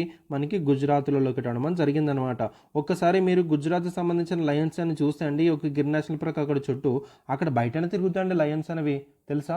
సో బయటనే కనిపిస్తాయి మీకు, ఒక రోడ్ల మీద ఏదో, ఓకేనా? సో మనకి ఈ లయన్ కన్జర్వేషన్ అనేది కూడా important, that to Asiatic lion conservation అంటున్నారు. సో ఏషియాటిక్ లయన్స్ ఉంటాయి అండ్ అదేవిధంగా ఆఫ్రికన్ లయన్స్ కూడా ఉంటాయండి. దీనికి సంబంధించిన డిఫరెన్సెస్ అని కూడా తెలియాలి. అండ్ దీనికి సంబంధించిన మీకు IUCN యొక్క రెడ్ బుక్ లిస్ట్లో మనకి దాని యొక్క స్టేటస్ ఏంటనేది కూడా మీకు తెలియాలి, ఓకేనా? సో చూసుకోండి. So Gujarat allocated 150.53 crores in the 2023-2024 IUCN status upgraded from the critical endangered to the endangered 2008. Very very very important. So ఇక్కడ మనకి IUCN స్టేటస్ అనేది అప్గ్రేడ్ అయింది, క్రిటికల్ ఎండేంజర్ నుంచి ఎండేంజర్కి. చాలా చాలా ఇంపార్టెంట్. క్రిటికల్ ఎండేంజర్ అనేది మనకి ఏంటంటే స్పీసీస్ అనేది ఇంకా పాపులేషన్ తక్కువ ఉందని. సో ఇంకా ఇప్పుడు పాపులేషన్ మనకి ఇంక్రీజ్ అయింది కాబట్టి క్రిటికల్ ఎండేంజర్ నుంచి మనకి ఎండేంజర్కి స్టేటస్ అనేది మారింది, అప్గ్రేడ్ అయింది. చాలా ఇంపార్టెంట్, తప్పకుండా మనకు అడగడానికి ఛాన్స్ ఉంటుంది, ఓకేనా? సో ఇలాంటి పాయింట్స్ అని మీరు నోట్ చేసుకొని పెట్టుకోవాలి. అండ్ వన్ హార్న్ రైనోసరస్ గురించి చూసినట్టయితే మనకి పాపులేషన్ కజిరంగాలో దాదాపు 2022లో 2613కి రీచ్ అయింది, which is accounting 68% of the global టోటల్లో 68% పాపులేషన్ అనేది మన ఇండియాలో లొకేట్ ఉంది. దట్ ఈస్ మనకి కజిరంగాలోనే ఉంది. ఎంత? 2613 మెంబర్స్ ఉండమని జరిగిందనమాట. సో ఇండియన్ రైనో విజన్ 2020 అనేది మనకి తీసుకురావడం జరిగిందండి. So it is a genetic diversity via translocation. So ఇది ఒక ఇండియన్ రైనో విజన్ 2020 అనేది పాయింట్ అయితే గుర్తుపెట్టుకోండి. అండ్ మ్యాంగ్రూవ్ రిజిస్ట్రేషన్ పర్పస్ కోసం మనకి మిస్టీ అనేది ప్రోగ్రామ్ తీసుకొచ్చారని చెప్పాను. Across 13 states and union territories by 2024 అనే విషయాల గురించి చెప్పాను. అందులో మీకు ఆ 9 స్టేట్స్ ఏంటి, మిగతా యూనియన్ టెరిటరీస్ ఏంటి అనే విషయాలు ఇన్ డీటెయిల్గా నిన్న క్లాస్లోనే మీకు ఎక్స్ప్లెయిన్ చేయడం అయితే జరిగింది. నెక్స్ట్ డిజిటైజేషన్ ఎఫెక్ట్స్ కూడా చేశారండి. సో దాదాపు 16,500 ఫానల్ స్పీసీస్ అనేవి డిజిటలైజ్ చేశారు. అంటే వాటి యొక్క ఇన్ఫర్మేషన్ని, వాటికి సంబంధించిన టోటల్ సంబంధించినంత డిజిటలైజ్ చేయడం అయితే జరుగుతుందన్నమాట. దాదాపు వాటిని ఒక ఇమేజెస్ పెట్టడం కానీ, జియో ట్యాగింగ్ చేయడం కానీ, సో ఈ విధంగా. అండ్ ఏక్ పేడ్ మాక్ నే నామ్ క్యాంపెయిన్, ఇది మనకి డిసెంబర్ 2024లో మనకి తీసుకోవడం జరిగిందండి. ఓవర్ 102 ట్రీ ప్లాంట్స్ అనేవి మనకి ప్లాన్ చేశారనమాట. దాదాపు 140 crore బై మార్చ్ 2025 కల్లా చేద్దామని అనుకుంటున్నారనమాట. సో ఏక్ పేడ్ మా కే నామ్. సో ఈ యొక్క క్యాంపెయిన్ అనేది మనకి ట్రీ ప్లాంటేషన్ సంబంధించింది అనమాట. డిసెంబర్ 2024 మనకి 102 crore ట్రీ ప్లాంట్స్ అనేవి ప్లాంట్ అయ్యాయి. బై మార్చ్ 2025 కల్లా 140 crore ప్లాంట్స్ అనేవి చేయాలని చెప్పేసి వీళ్ళు అనుకుంటున్నారు, ఓకేనా? సో ఈ యొక్క క్యాంపెయిన్ ద్వారా, ఓకేనా? Next wild life crime control. So wild life control అనేది మనకి 166 ఆపరేషన్స్ అనేవి కండక్ట్ చేసిందండి నార్త్ ఈస్ట్లో. దాదాపు 375 అఫెండర్స్ని అరెస్ట్ కూడా చేయడం జరిగిందనమాట. సో చాలామంది మన పోచింగ్ అనేది చేస్తారు, చాలామంది హంటింగ్ అనేది చేస్తారు. అలాంటి వాళ్ళని అరెస్ట్ చేయడానికి, చూసుకోవడానికి మనకి వైల్డ్ లైఫ్ క్రైమ్ కంట్రోల్ కూడా ఉందన్నమాట. అండ్ గ్లోబల్ కమిట్మెంట్స్, ఇది కూడా మీకు ఇంపార్టెంట్. ఇలాంటి పాయింట్స్ అని మీరు రాసుకోవాలి. So World Wildlife Day 2025 theme. So ఇంతకుముందే చదువుకున్నాం ఏంటి? Wildlife conservation finance, investing in people and planet, align with Indian focus on the funding and the community involvement. So ఈ థీమ్ అనేది మీరు రాసుకున్నారు అనుకుంటానండి. చాలా చాలా ఇంపార్టెంట్, తప్పకుండా అడగడానికి ఛాన్స్ ఉంటుంది. So themes: wildlife conservation finance, investing in people and planet and International big cat Alliance. ఇది కూడా మనకు గ్లోబల్ కొలాబరేషన్ ద్వారా జరుగుతుంది. దాదాపు 27 కంట్రీస్ అనే వాళ్ళు ఇందులో ఇన్వాల్వ్ అవ్వడం జరిగింది. అండ్ అదేవిధంగా project tiger global leadership. So కంబోడియాతో మనకి ఎమోషన్ జరుపుకున్న టైగర్ ఇంట్రడక్షన్ చేశాము. అండ్ అదేవిధంగా బంగ్లాదేశ్లో కూడా కొన్ని టాక్స్ అని చేశాము for Sundarbans conservation.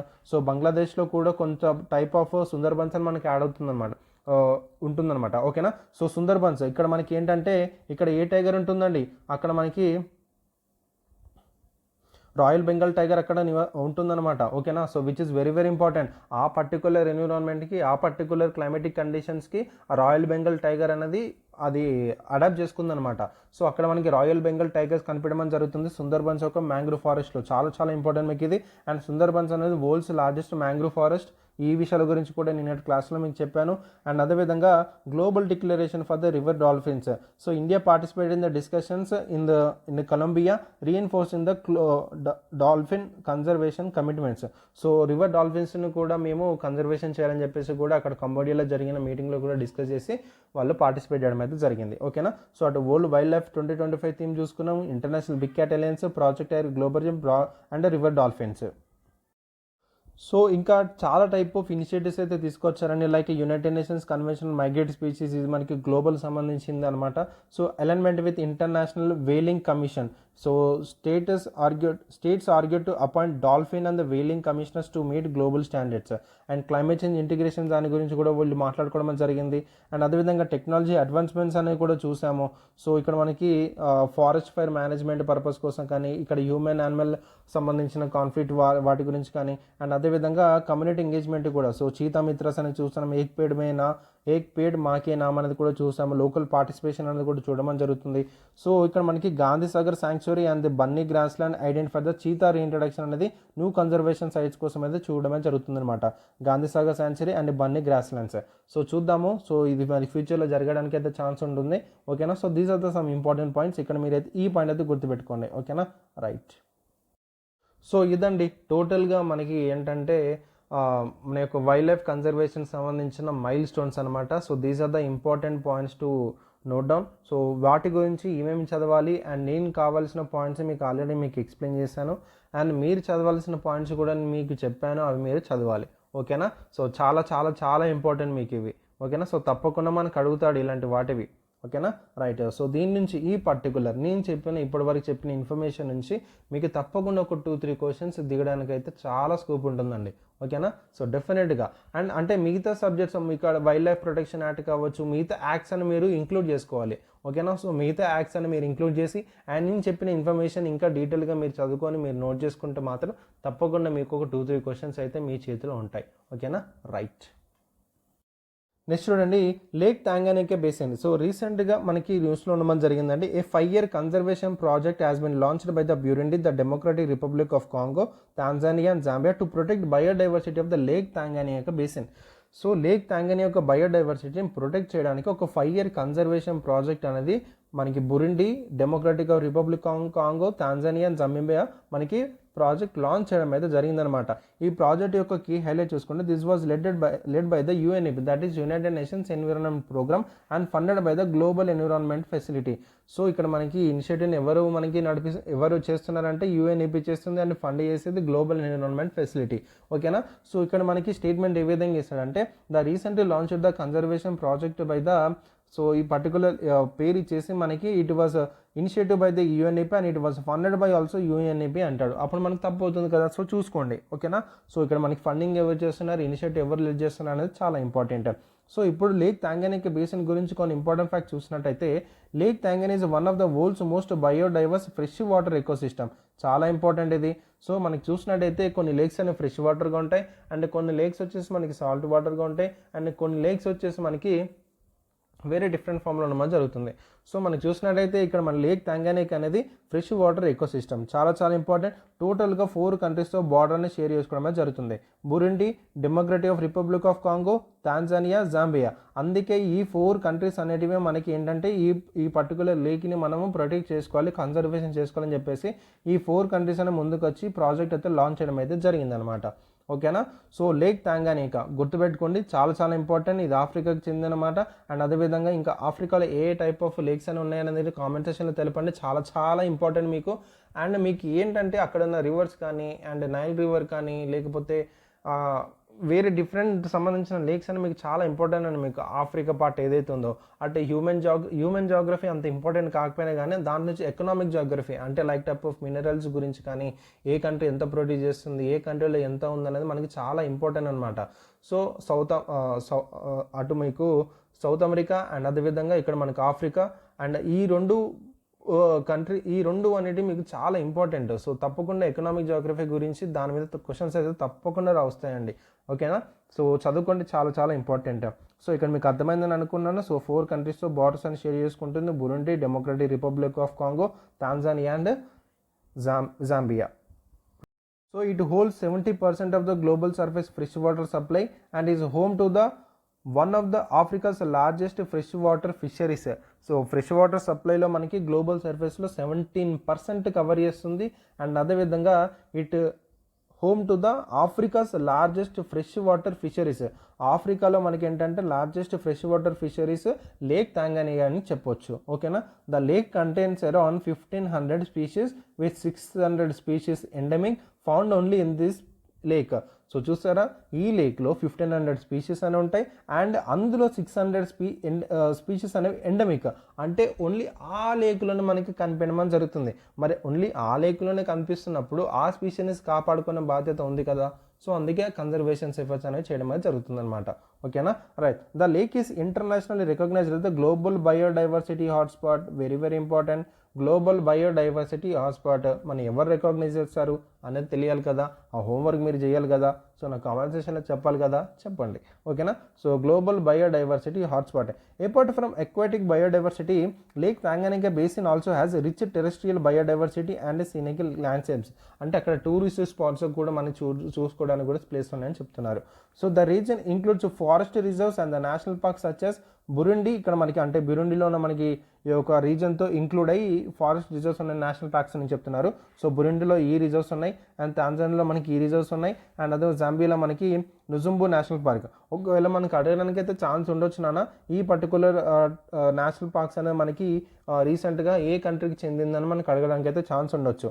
So Lake Tanganyika lies within the Albertine Rift which is a part of the East African Rift Valley. ఇక్కడ రిఫ్ట్ వ్యాలీ గురించి మీకు కొన్ని ఇంపార్టెంట్ ఫ్యాక్ట్స్ అయితే మీరు చూసినట్టయితే ఈ పార్ట్ అనేది మనకి రిఫ్ట్ వ్యాలీ అనడం అయితే జరుగుతుందన్నమాట. ఈ రిఫ్ట్ వ్యాలీ అనేది టోటల్గా ఇలా మనకి డైవర్జ్ అవుతుందండి. ఓకేనా. సో మీకు ఈ కాన్సెప్ట్ అనేది మీకు జాగ్రఫీలో వస్తుంది. మనకి ఏంటంటే రిఫ్ట్ అనేది టోటల్గా మనకి విడిపోవడం అని జరుగుతుంది అనమాట ఆఫ్రికా పార్ట్ నుంచి. So which is a very important concept in geography. So అక్కడ మీకు ఇంకా ఇన్ డీటెయిల్గా మీరైతే తెలుసుకుంటారు. సో అక్కడ మనకి డైవర్జెంట్ బౌండరీస్ అంటే, కన్వర్జెంట్ బౌండరీస్ అంటే ఏంటి, ప్లేట్ టెక్టానిక్ సంబంధించిన కాన్సెప్ట్ వచ్చినప్పుడు మీకు ఇంకా ఇన్ డీటెయిల్గా జరుగుతుంది. అసలు అలా మూమెంట్ ఏం జరుగుతుంది, దానికి సంబంధించిన ఫోర్స్ ఏంటి, ఏం ఫోర్స్ అప్లై అవుతుంది, దానికి ఎనర్జీ ఎక్కడి నుంచి వస్తుంది అనేది మీకు ఇంపార్టెంట్. సో ఇన్ డీటెయిల్ మీరు ఏంటంటే ఎర్త్ లేయర్స్ గురించి మీరు చదువుకున్నప్పుడు ఇంకా ఇన్ డీటెయిల్గా మీరు చదువుకుంటున్నాను. Earth layer, core, mantle and అదేవిధంగా క్రస్ట్ మ్యాంటిల్ కోర్ చదువుకున్నప్పుడు ఇక్కడ మ్యాంటిల్లో మనకి ఆస్థనోస్పియర్లో మ్యాగ్మా అనేది ప్రజెంట్ ఉంటుంది. ఆ మ్యాగ్మా అనేది ఎప్పుడు మనకి మాల్టన్ మ్యాగ్మా లాగా లావా అనేది ప్రజెంట్ అయ్యి ఎప్పుడు మనకి కన్వెన్షన్స్ కరెంట్ ద్వారా ఈ యొక్క పైన టెక్టానిక్ ప్లేట్స్ అనేటివి ఎప్పుడు మనకి మూవ్ అవుతూనే ఉంటాయి. ఆ మూవ్మెంట్ వల్ల ఏంటంటే మనకి కొన్ని హాట్స్పాట్స్గా ఉంటుంది. ఆ hotspots one of the reason rift valley అని చెప్పవచ్చు. ఆ రిఫ్ట్ వ్యాలీని ఇప్పటికి కూడా మూవ్మెంట్ అనేది జరుగుతుందన్నమాట. ఓకేనా. సో ఇలాంటి ప్లేట్ టెక్టానిక్ థియరీ నుంచే మనకి ఏంటంటే హిమాలయస్ అయితే రావడం జరిగింది. హిమాలయస్ అటు ఇండో యూరేషియన్ ప్లేట్స్ అనేవి రెండు కొలైడ్ అవ్వడం వల్ల రెండు మనకి కన్వర్జెంట్ బౌండరీ ద్వారా మనకి కాంటినెంటల్ కన్వర్జ్ అవ్వడం ద్వారా మనకి హిమాలయస్ అని మనకి రేజ్ అవ్వడం అని జరిగిందనమాట. సో ఇలాంటి కాన్సెప్ట్స్ అని మీకు జాగ్రఫీలో కవర్ అవుతాయి. So very very important. So ఇక్కడ మనకి లేక్ తాంగానికా వచ్చేసి ఆల్బర్టైన్ రిఫ్ట్ అనమాట and which is a part of east African Rift valley. ఇదే మనకి ఈస్ట్ ఆఫ్రికన్ రిఫ్ట్ వ్యాలీ. మీకు దీనికి సంబంధించిన మ్యాపింగ్ అనేది మీకు చాలా చాలా ఇంపార్టెంట్. సో ఇక్కడ మీరు జాగ్రఫీలో ఇంకా ఇన్ డీటెయిల్గా అయితే తెలుసుకుంటారు. ఓకేనా. రైట్. నెక్స్ట్ టాపిక్ చూడండి, చాలా చాలా చాలా ఇంపార్టెంట్ మీకు ఇది. The first river and dolphins estimation report. ఇంతకుముందే మనం కొన్ని వైల్డ్ లైఫ్ ప్రొటెక్షన్ సంబంధించిన మనం కొన్ని ఇంపార్టెంట్ ఫ్యాక్ట్స్ అనేది చదువుకుంటూ ఈ యొక్క రిపోర్ట్ అనేది ఫైనలైజ్ చేస్తారనే పాయింట్ మీకు చెప్పాను. ఆ రిపోర్ట్ అనేది మనకి ఫైనలైజ్ చేసి ఇప్పుడు మనకి రిలీజ్ చేశారండి. సో ఇది మనకి ఫస్ట్ ఎవర్ అండి. సో చాలా చాలా ఇంపార్టెంట్. ఈ రిపోర్ట్ మనం చదువుకోవాలి. ఓకేనా. సో దీని నుంచి మన క్వశ్చన్స్ రావడానికి అయితే ఛాన్స్ ఉంటుంది. Recently a press report on river and dolphin estimation by the environment ministry on March 3 commemorated on as a World Wildlife Day. So ఏదైతే మార్చి మనకి మార్చి వరల్డ్ వైల్డ్ లైఫ్ డేగా తీసుకొచ్చాం కదండి, ఆ డేను మనకి ఈ యొక్క రిపోర్ట్ అనేది మనకైతే రిలీజ్ చేయడం జరిగింది. So it is the first ever estimate of Gangetic dolphins in India was conducted between 2021 and 2025. Very very important. So మనకి 2021-2025కి ఎస్టిమేట్ చేయడం జరిగిందండి. దట్ ఈస్ గ్యాంగటిక్ డాల్ఫిన్స్ మాత్రమే. ఈ పాయింట్ మీద గుర్తుపెట్టుకోవాలి. సో ఇక్కడ మనకి గ్యాంగటిక్ డాల్ఫిన్స్ ఉంటాయి అండ్ అదేవిధంగా మనకి ఇండస్ డాల్ఫిన్స్ కూడా ఉంటాయండి. సో దాని గురించి కూడా మీకు చెప్తాను, ఏం కంగారు పడకండి. The survey span 8,507 kilometres across the Ganga and its tributaries. So గంగాకి ట్రిబ్యూటరీస్ కలిపి దాదాపు ఇంత కిలోమీటర్స్ వరకు సర్వే అనేది చేశారని చెప్తున్నారు. It was conducted by ministry of environment, forest and climate change. చాలా చాలా ఇంపార్టెంట్. తప్పకుండా మనకి మినిస్ట్రీ అడుగుతాడు. So with researchers using advanced tracking techniques. So unlike traditional wildlife surveys, dolphin counting was done through sound-based triangulation using aquatic hydrophones for accurate counting since they are blind and rely on echolocation. ఇక్కడ మనకి గ్యాంగెస్ dolphins ఏవైతే ఉన్నాయో అవి మనకి blind అండి, ఓకేనా. So చాలా important, అవి మనకి బ్లైండ్ అవడం వల్ల మనకి ఎకో లొకేషన్ మీద మనకి ఏంటంటే వాటిని డిపెండ్ అవ్వడం జరుగుతుంది. అంటే ఎకో బేస్డ్ మీద అవి మనకి డిపెండ్ అయ్యి మనకి ఉంటాయి అన్నమాట వాటర్లో. సో వీళ్ళు ఏం చేస్తారంటే ఈ యొక్క మెథడాలజీని ట్రెడిషనల్గా మనకి కాకుండా ఈ యొక్క డాల్ఫిన్ కౌంటింగ్ అనేది ఒక సౌండ్ బేస్డ్ ట్రాంగులేషన్ యూజింగ్ అక్వాటిక్ హైడ్రోఫోన్స్ ద్వారా మనకి అక్యురేట్ కౌంటింగ్ అనేది చేయడం జరిగిందనమాట. ఈ యొక్క టెక్నాలజీ అయితే యూజ్ చేశారు, ఓకేనా. సో టోటల్ డాల్ఫిన్ స్పాటెడ్, ఇది ఇంపార్టెంట్, మీరు నేర్చుకోవాలి. ఇది దాదాపు 6,327 డాల్ఫిన్స్ అనేవి రికార్డ్ అయ్యాయని చెప్తున్నారు, including 6,324 Ganga river dolphin and 3 Indus river dolphins. So చూడండి చాలా ఇంపార్టెంట్ మీకు ఇది. ఇందులో మనకి ఈ యొక్క డాల్ఫిన్స్ రివర్స్ ఎస్టిమేషన్లో మెయిన్గా వాళ్ళు ఏం చెప్పారంటే ఇక్కడ మనకి గ్యాంగస్లో ఎన్ని కనిపించాయి, ఇండస్లో ఎన్ని కనిపించాయి అని చెప్తున్నారు. గంగాలో మనకి 6,324 ఉంటే ఇండస్లో ఓన్లీ 3 ఇండస్ రివర్ డాల్ఫిన్స్ మాత్రం కనిపించాయని చెప్తున్నారు, ఓకేనా. సో ఈ డేటాను బేస్ చేసుకొని మనకి స్టేట్మెంట్గా ఏ విధంగా మనకి క్వశ్చన్స్లో మనకి ఫ్రేమ్ చేయొచ్చు అంటే the recently estimation report was conducted by the Ministry of Environment and Forest and Climate Change. The dolphins was recorded in the Indus River was more than in the Ganga అని అంటాడు, ఓకేనా. అంతే అయిపోయా statement. మీరు confuse అవ్వచ్చు, అక్కడ మనకి data ఇవ్వడు, ఎక్కువ ఉన్నాయా తక్కువ ఉన్నాయా దాంతో కంపేర్ చేసి అడుగుతాడు, ఓకేనా. సో అందుకే చూసుకోండి, రిపోర్ట్ని ఏ విధంగా చదవాలన్నది కూడా తెలుసుకోండి, చాలా చాలా ఇంపార్టెంట్. మీకు ఇది అర్థమైందని అనుకుంటున్నాను. నెక్స్ట్ పాయింట్కి వెళ్దాం. సో డాల్ఫిన్ డిస్ట్రిబ్యూషన్ కనుక మేజర్ చూసినట్లయితే the largest population was found in main stream of Ganga dolphins and its tributaries. So మనకి మెయిన్గా గంగాలోనే ఎక్కువ కనిపించడం జరుగుతుందండి. సో గంగాలో దాదాపు మనకి 3,275 డాల్ఫిన్స్ అని కనిపిస్తే దాని యొక్క ట్రిబ్యూటరీస్లో మనకి 2,414 డాల్ఫిన్స్ అని కనిపించడం జరుగుతుందన్నమాట. సో చూసారా ఎంత బాగున్నాయో డాల్ఫిన్స్ అనేవి. సో స్టేట్ వైజ్గా మ్యాక్సిమం డాల్ఫిన్స్ అని వేర్ ఫౌండ్ ఇన్ ఉత్తరప్రదేశ్లో మనకి ఎక్కువ కనిపిస్తే దాని తర్వాత మనకి బీహార్, వెస్ట్ బెంగాల్ అండ్ అస్సాంగా ఇవి మనకి టాప్ 4గా ఉండడం జరిగిందనమాట. ఈ స్టేట్స్లోనే మనకి మ్యాక్సిమం డాల్ఫిన్స్ అనేవి కనిపిస్తాయి. చాలా చాలా ఇంపార్టెంట్, గుర్తుపెట్టుకోండి. ఈ పాయింట్ తప్పకుండా మనకి అడగడానికి అయితే ఛాన్స్ ఉంటుంది. Other citing includes 584 dolphins in Brahmaputra main stream and 412 in tributaries and అదేవిధంగా 101 ఇన్ బీస్ రివర్. సో ఈ విధంగా కూడా మనకి వేరే రివర్స్లో కూడా మనకి ఈ టైప్ ఆఫ్ డాల్ఫిన్స్ అని కనిపించని చెప్తున్నారు. అండ్ దాని యొక్క ట్రిబ్యూటరీస్లో బీస్ రివర్లో కూడా 101 అని కనిపించని చెప్తున్నారు అనమాట, ఓకేనా. సో ఇప్పుడు మనం గంగా రివర్ డాల్ఫిన్ గురించి కొన్ని ఇంపార్టెంట్ ఫ్యాక్ట్స్ అయితే తెలుసుకుందామండి, చాలా చాలా ఇంపార్టెంట్. చూడండి, ఇక దీని యొక్క సైంటిఫిక్ నేమ్ ఇచ్చారు, సో ప్లాంటెస్టిక్ గంగాటిక్ అని. సో దీని యొక్క క్యారెక్టర్స్ చూసినట్టయితే ఇది ఫంక్షనల్గా మనకి బ్లైండ్ అండి, ఇది చాలా ఇంపార్టెంట్. అండ్ ఇది ఎకో లొకేషన్ మీద మనకి రిలే అవ్వడం జరుగుతుంది ఫర్ హంటింగ్. అంటే మిగతా వాటిని తినాలి కదండి, వేరే వాటి మీద డిపెండ్ అయ్యి మనకి ఫిషెస్ ఏమైనా తినాలనుకుంటే ఎకో లొకేషన్ మధ్య రిలే అయ్యి అది మన హంటింగ్ చేస్తుంది అనమాట. It is known as susu అని పిలుస్తారండి. It is due to the sound its makes while breathing. దాని బ్రీతింగ్ ద్వారా మనకి సూసు అనే సౌండ్ వస్తుంది, అందుకే దాన్ని సూసు అని కూడా అంటారనమాట. And exclusively it is a fresh water species, చాలా ఇంపార్టెంట్ పాయింట్ ఇది మీకు. Exclusively, it is a freshwater species inhabiting Ganga and Brahmaputra river basins in India, Nepal and Bangladesh. ఇది మనకి ఓన్లీ ఇండియాలోనే కనిపిస్తుంది. మనకి అడుగుతాడండి, ఇక్కడ ఇండియాతో పాటు మనకి నేపాల్ అండ్ బంగ్లాదేశ్ మన నైబర్ కంట్రీస్లో కూడా మనకి బ్రహ్మపుత్ర రివర్లో, గంగా రివర్లో కనిపించడం జరుగుతుంది. చాలా ఇంపార్టెంట్ పాయింట్ ఇది, మీరు నోట్ చేసుకోవాలి.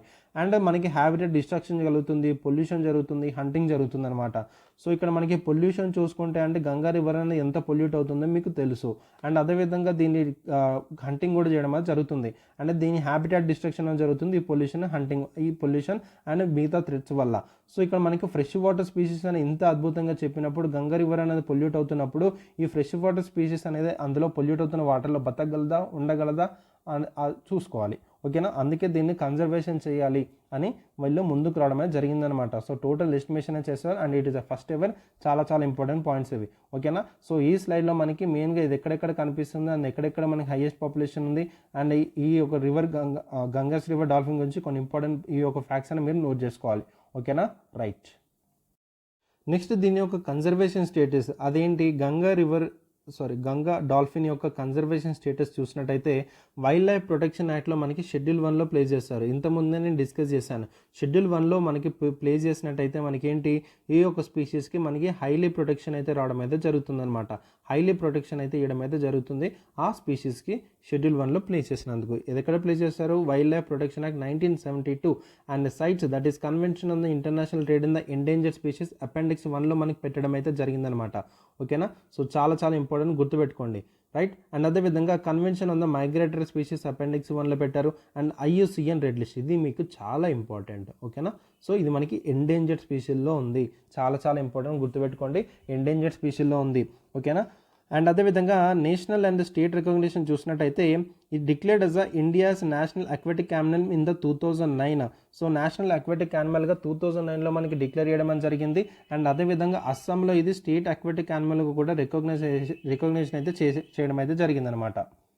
ఓకేనా, ఇవైతే మీకు ఇంపార్టెంట్ పాయింట్స్ అండి ఇక్కడ మీకు. So national aquatic animal in 2009 and state aquatic animal in Assam as recognised అని పాయింట్ గుర్తుపెట్టుకోండి. అండ్ ఇప్పుడు మనము ఇండస్ రివర్ డాల్ఫిన్ గురించి కొన్ని ఇంపార్టెంట్ ఫ్యాక్ట్స్. దీని యొక్క సైంటిఫిక్ నేమ్ చూడండి, సో ప్లాంటిస్టియా మైనర్ అనుకుంటున్నారు. అండ్ దీని యొక్క క్యారెక్టర్స్ చూసినట్టయితే ఇది కూడా మనకి ఫంక్షనల్గా బ్లైండ్, అండ్ ఇది కూడా మనకి ఎకోలొకేషన్ యూజ్ చేసుకొని నావిగేషన్ అయితే చేస్తుంది. And locally call bhulan in the region, చాలా ఇంపార్టెంట్ ఇది మనకి సూసు అని గ్యాంగా డాల్ఫిన్ని పిలిస్తే ఇండస్ రివర్ని మనం బులూన్ అని పిలవడం జరుగుతుంది లోకల్గా. ఓకేనా, ఇది మనకి మెయిన్గా ఇండస్ రివర్ సిస్టంలో పాకిస్తాన్లో మీకు స్మాల్ పాపులేషన్ ఇండస్ రివర్ బీసీలో కనిపించడం జరుగుతుంది. సో ఇండస్ రివర్లో మనకి కనిపించడం జరుగుతుంది మెయిన్గా మన పాకిస్తాన్లో ఎక్కువ కనిపిస్తే అదేవిధంగా ఇండియాలో మనకి బీసీ రివర్లో మనకి కొన్ని పాపులేషన్ అయితే చాలా స్మాల్ పాపులేషన్ కనిపిస్తాయి. మనకి రీసెంట్గా ఎస్టిమేషన్ చేసిన ప్రకారంగా చూస్తే ఇండస్ రివర్లో మనకి ఈ డాల్ఫిన్స్ ఎన్ని కనిపించాయి, ఓన్లీ 3 కనిపించడం జరిగింది. సో అర్థమవుతుందా ఎంత పాపులేషన్ అనేది మనకు ఉందో ఇండస్ రివర్ డాల్ఫిన్ అనేది. ఓకేనా, రైట్. సో దీని యొక్క థ్రెడ్స్ వస్తే మనకి హ్యాబిటేట్ అండ్ ఫ్రాగ్మెంటేషన్ అవుతుంది, రిస్ట్రిక్టెడ్ రేంజ్ అవుతుంది, లీడింగ్ టు పాపులేషన్ ఐసోలేషన్, చాలా థ్రెడ్స్ ఉండడం జరిగింది. దీని యొక్క కన్జర్వేషన్ స్టేటస్ చూసినట్టయితే ఇది కూడా మనకి షెడ్యూల్ 1లో ప్లేస్ చేశారు. అండ్ అపెండిక్స్ 1లోనే ఉండడం జరిగిన సైట్స్ అనేది. అండ్ ఇది కూడా మనకి ఎండేంజర్డ్ స్పీషీస్ అనమాట. అటు మనకి ఇండస్ రివర్ డాల్ఫిన్ కావచ్చు అండ్ అదేవిధంగా గంగా రివర్ డాల్ఫిన్ కావచ్చు, ఈ రెండు అనేటివి మనకి ఎండేంజర్డ్ కేటగిరీలో ఉండడం జరిగింది IUCN రెడ్ లిస్ట్లో. ఓకేనా, అండ్ ఇది మనకి పంజాబ్లో మనకి స్టేట్ అక్వాటిక్ యానిమల్గా డిక్లేర్ చేయడం అయితే జరిగింది ఇండస్ రివర్ డాల్ఫిన్ అనేది. చాలా ఇంపార్టెంట్, ఈ పాయింట్ అయితే గుర్తుపెట్టుకోండి. ఓకేనా, సో మరి Ganga river dolphin state recognize ఏ స్టేట్ చేసింది, అస్సాం చేసింది. మరి ఇండస్ రివర్ని ఇండస్ డాల్ఫిన్ని ఏ స్టేట్ రికగ్నైజ్ చేసింది, స్టేట్ అక్వాటిక్ యానిమల్ కంటే పంజాబ్. ఓకేనా, రైట్. సో ఈ డిఫరెన్సెస్ అయితే చూసుకోండి సరిపోతుంది. ఓకేనా, so these are the important points regarding the estimation report and అదేవిధంగా గంగా రివర్ డాల్ఫిన్ గురించి అండ్ అదేవిధంగా ఇండస్ రివర్ డాల్ఫిన్ గురించి. ఓకేనా, సో చాలా ఇంపార్టెంట్ పాయింట్స్ అండ్ చాలా ఇదిగా మీకైతే ఈరోజు ఇన్ఫర్మేషన్ రావడమే జరుగుతుంది. సో నేను చేయాల్సింది అయితే చేస్తున్నాను నా సైడ్ నుంచి, అండ్ మీ సైడ్ నుంచి ఎంత ఎఫర్ట్ పెడుతున్నానని మీకే తెలియాలి. ఓకేనా, రైట్. నెక్స్ట్ టాపిక్ చూడండి, India secures copper's exploration block in Zambia. So India అనేది దాదాపు 9000 స్క్వేర్ కిలోమీటర్ ఎక్స్ప్లోరేషన్ బ్లాక్ అనేది జాంబియాలో మనకి సెక్యూర్ చేసుకోవడం జరిగింది to explore copper and cobalt. చాలా చాలా important. Zambia is the 7th largest copper producer గ్లోబల్గా జాంబియా అనేది మనకి 7th లార్జెస్ట్ ప్రొడ్యూసర్గా ఉండడం జరిగింది కాపర్లో. చాలా చాలా ఇంపార్టెంట్, గుర్తుపెట్టుకోండి. And recent trends in global market చూసినట్టయితే as per the Bloomberg report global copper ore supply is shrinking intensifying the race for the resources. So copper అనేది చాలా ష్రింకింగ్ వెళ్ళిపోవడం జరుగుతుంది due to the race for the resources. And China control 50% of the global copper smelting and refining capacity. So refining కెపాసిటీలోను and copper స్మెల్టింగ్లోను 50% మనకి గ్లోబల్గా మనకి చైనాని కంట్రోల్ చేస్తుంది. కాపర్ డిమాండ్ అనేది చాలా రేజ్ అవుతుంది because EV batteries and renewable energy and clean technology side అనేది టోటల్గా మనకి కంట్రీస్ అనేవి వరల్డ్ అనేది వెళ్తుంది కాబట్టి కాపర్ డిమాండ్ అనేది చాలా రైజింగ్ అవ్వడం జరిగిందనమాట. ఇక్కడ మనకి Chile, Peru, China, Democratic Republic of Congo and United States lead in global copper production. So ఈ కంట్రీస్ అనేవి గ్లోబల్ కాపర్ ప్రొడక్షన్లో లీడ్గా ఉండడం జరిగింది. And India, China and the US are the securing copper supply chains leading to increase geopolitical competence over the next decade. So over next డెకేడ్లో వీళ్ళ మధ్య ఏంటంటే కాపర్ సప్లై చైన్స్ అనేవి మనకి, అండ్ అదేవిధంగా జియో పొలిటికల్ కాంపిటీషన్ అనేది కూడా increase అవుతుందని చెప్తున్నారు. ఓకేనా. సో మనకి జాంబియా అనేది మనకి 7th లార్జెస్ట్ కాపర్ ప్రొడ్యూసర్గా ఉందండి. అండ్ అదేవిధంగా chilli, Peru, China, Democratic Republic of Congo, United states, ఈ కంట్రీస్ అన్ని లీడ్ అయిన గ్లోబల్ కాపర్ ప్రొడక్షన్ ఉందని చెప్తుంది అనమాట. ఓకేనా. సో ఇంకొన్ని ఇంపార్టెంట్ ఫ్యాక్ట్స్ అయితే తెలుసుకుందాం. So India's copper situation. So ఇండియాలో ఏ విధంగా ఉందని చూద్దాం. So domestic core production in 2023-2024 3.78 million ton, that is 8% lower than the 2018-19. So Madhya Pradesh ఏదైతే ఉందో it is the leading producer of copper in, followed by Rajasthan అండి. సో మధ్యప్రదేశ్ అనేది మనకి కాపర్ ప్రొడ్యూసర్లో మనకి లీడింగ్గా ఉంది. దాని తర్వాత మనకి రాజస్థాన్ సెకండ్ ప్లేస్లో ఉంది. And copper imports, India copper concentrate imports have doubled in the value of 26,000 crore in 2022 from 2018-19. So మనం మేజర్గా ఇంపోర్ట్స్ మీద ఎక్కువ డిపెండ్ అవ్వడం జరుగుతుందండి. సో ఇంపోర్ట్ వాల్యూ అనేది కూడా చాలా డబుల్ అని చెప్తున్నారు. So challenge with the domestic deposits, India has a large copper deposit but they require extensive exploration before mining. The global average time to operationalise copper mines is 17 years. So మన దగ్గర large copper deposits ఉన్నాయి, దాన్ని mining చేయడం కల్లా మనకి human power కానీ technology power కానీ మన దగ్గర లేక సో మన ఇంపోర్ట్స్ మీద ఎక్కువ డిపెండ్ అవ్వాల్సి వస్తుంది. అండ్ అదేవిధంగా overseas investment strategy, India is securing copper assets in Zambia, Chile and the Democratic Republic of Congo for the short term demand. However overseas investment carry significant geopolitic risk. So ఈ విధంగా మనము మన దగ్గర ఉన్న డిపాజిట్స్ని మనం ఏంటంటే mining చేసుకోలేని పరిస్థితిలో ఉన్నప్పుడు వేరే కంట్రీస్ నుంచి మనం ఇంపోర్ట్ చేసుకోవడం అనేది జరుగుతుంది, like Zambia, Chile and democratic Republic of Congo. ఓకేనా. అండ్ అదేవిధంగా ఇక్కడ మీరు చూసినట్టయితే ఇక్కడ మనకి కొన్ని ఇంపార్టెంట్ పాయింట్స్ పెట్టారు చూడండి. So మలకత్ gun which is located in Madhya Pradesh, largest ప్రొడ్యూసర్గా ఉంది. సెకండ్ రాజస్థాన్ ఉంది, ఇది ఏంటంటే కొలిహన్ మైన్. అండ్ K3 మైన్, ఇది మనకి రాజస్థాన్లో ఉంది. దాని తర్వాత రాజస్థాన్ బన్వా మైన్. అండ్ అదేవిధంగా సూర్దా మైన్ విచ్ ఇస్ జార్ఖండ్లో ఉంది. సో ఇది మనకి ఫస్ట్ ప్లేస్లో ఉన్న జరిగిందంటే లార్జెస్ట్ ప్రొడ్యూసర్గా ఇండియాలో, మనకి రాజస్థాన్ సెకండ్ ప్లేస్లో ఉంటే మనకి జార్ఖండ్ అని థర్డ్ ప్లేస్లో ఉన్న జరిగింది. So the mine. ఓకేనా, రైట్.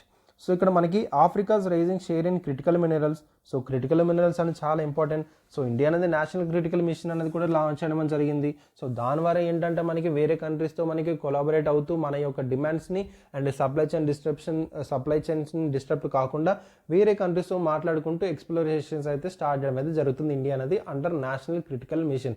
నేషనల్ క్రిటికల్ మిషన్లో మనకి ఏంటంటే చాలా ఇంపార్టెంట్ మారిందండి for the sustainable development purpose కోసము. సో అండ్ క్లీన్ ఎనర్జీ కావాలంటే మనకి ఏంటంటే ఈ యొక్క క్రిటికల్ మినరల్స్ అనేవి చాలా కీ రోల్గా మారడం అయితే జరిగింది. So Africa's rising share in the critical mineral చూసినట్టయితే the continent producers 70% of the global cobalt and 16% of the global copper. So గ్లోబల్గా కాబాల్ట్ ఎంత ప్రొడ్యూస్ చేస్తుందంటే కోబాల్ట్ అనేది 70% ప్రొడ్యూస్ చేస్తుంది అండ్ కాపర్ 16% ప్రొడ్యూస్ చేస్తుంది గ్లోబల్ వైడ్గా చూసినట్టయితే ఓన్లీ ఆఫ్రికా కాంటినెంటే. So Democratic of Republic of Congo is set to become the world's second largest copper supplier by the 2030 కల్లా ఇది మనకి సెకండ్ లార్జెస్ట్ కాపర్ సప్లయర్గా డెమోక్రటిక్ రిపబ్లిక్ కాంగో అవుతుందని చెప్తున్నారు. So India's efforts in Africa చూడండి, India ministry of mines in working Democratic of Congo, Tanzania, Mozambique, Rwanda to acquire critical mineral assets. So చూసారా, so critical mineral అసెట్స్ని మనం acquire చేసుకోవడానికి, మన యొక్క డిమాండ్ని రీచ్ కావడానికి, మన సప్లై చైన్ డిస్టర్బ్ అవ్వకుండా ఉండడానికి ఇండియా అనేది చాలా ఎఫర్ట్స్ పెడుతుంది ఆఫ్రికాలో. ఇలా మనకి డెమోక్రటిక్ ఆఫ్ రిపబ్లిక్ కాంగోతో, తాంజానియాతో, మొజంబిక్తో, రవాండాతో మనకి వర్క్ చేయడం అని జరుగుతుంది ఈ యొక్క ఎక్స్ప్లోరేషన్లో, మైనింగ్ పర్పస్లో. ఓకేనా, చాలా ఇంపార్టెంట్ పాయింట్స్ అని గుర్తుపెట్టుకోండి. ఎందుకంటే మన దగ్గర క్రిటికల్ మినరల్స్ అనేవి చాలా తక్కువగా ఉండడం జరిగింది. అందుకే వేరే కంట్రీస్ మీద డిపెండ్ అయ్యి మనం డిమాండ్ని మనము చేసుకోవడం అనేది జరుగుతుంది అన్నమాట. ఓకేనా, so these are the important points అండి. సో అర్థమైందని అనుకుంటున్నాను. సో చాలా ఇంపార్టెంట్. సో మనకు అడుగుతాడు, ఇది మనకి ఎకనామిక్ జాగ్రఫీకి సంబంధించింది అనమాట. సో తప్పకుండా ఎకనామిక్ జాగ్రఫీకి సంబంధించి మన క్వశ్చన్స్ అనేవి తప్పకుండా అడుగుతాడు. ఇలాంటి మైన్స్కి సంబంధించింది, మినరల్స్ సంబంధించింది ఇప్పుడు చాలా ఇంపార్టెంట్ రోల్గా మారింది. ఎందుకంటే మీకు ఇక్కడ ఇంపార్టెంట్ కీ ఏంటంటే ఎన్విరాన్మెంట్ సబ్జెక్ట్ అండి. ఎన్విరాన్మెంట్ సబ్జెక్ట్ అంటే ఇప్పుడు మనం మేజర్గా క్లైమేట్ చేంజ్ కానీ అండ్ సస్టైనబుల్ డెవలప్మెంట్ కానీ ఈ విధమైన టాపిక్ మీద నడుస్తుంది అనమాట టోటల్ వరల్డ్ అంతా.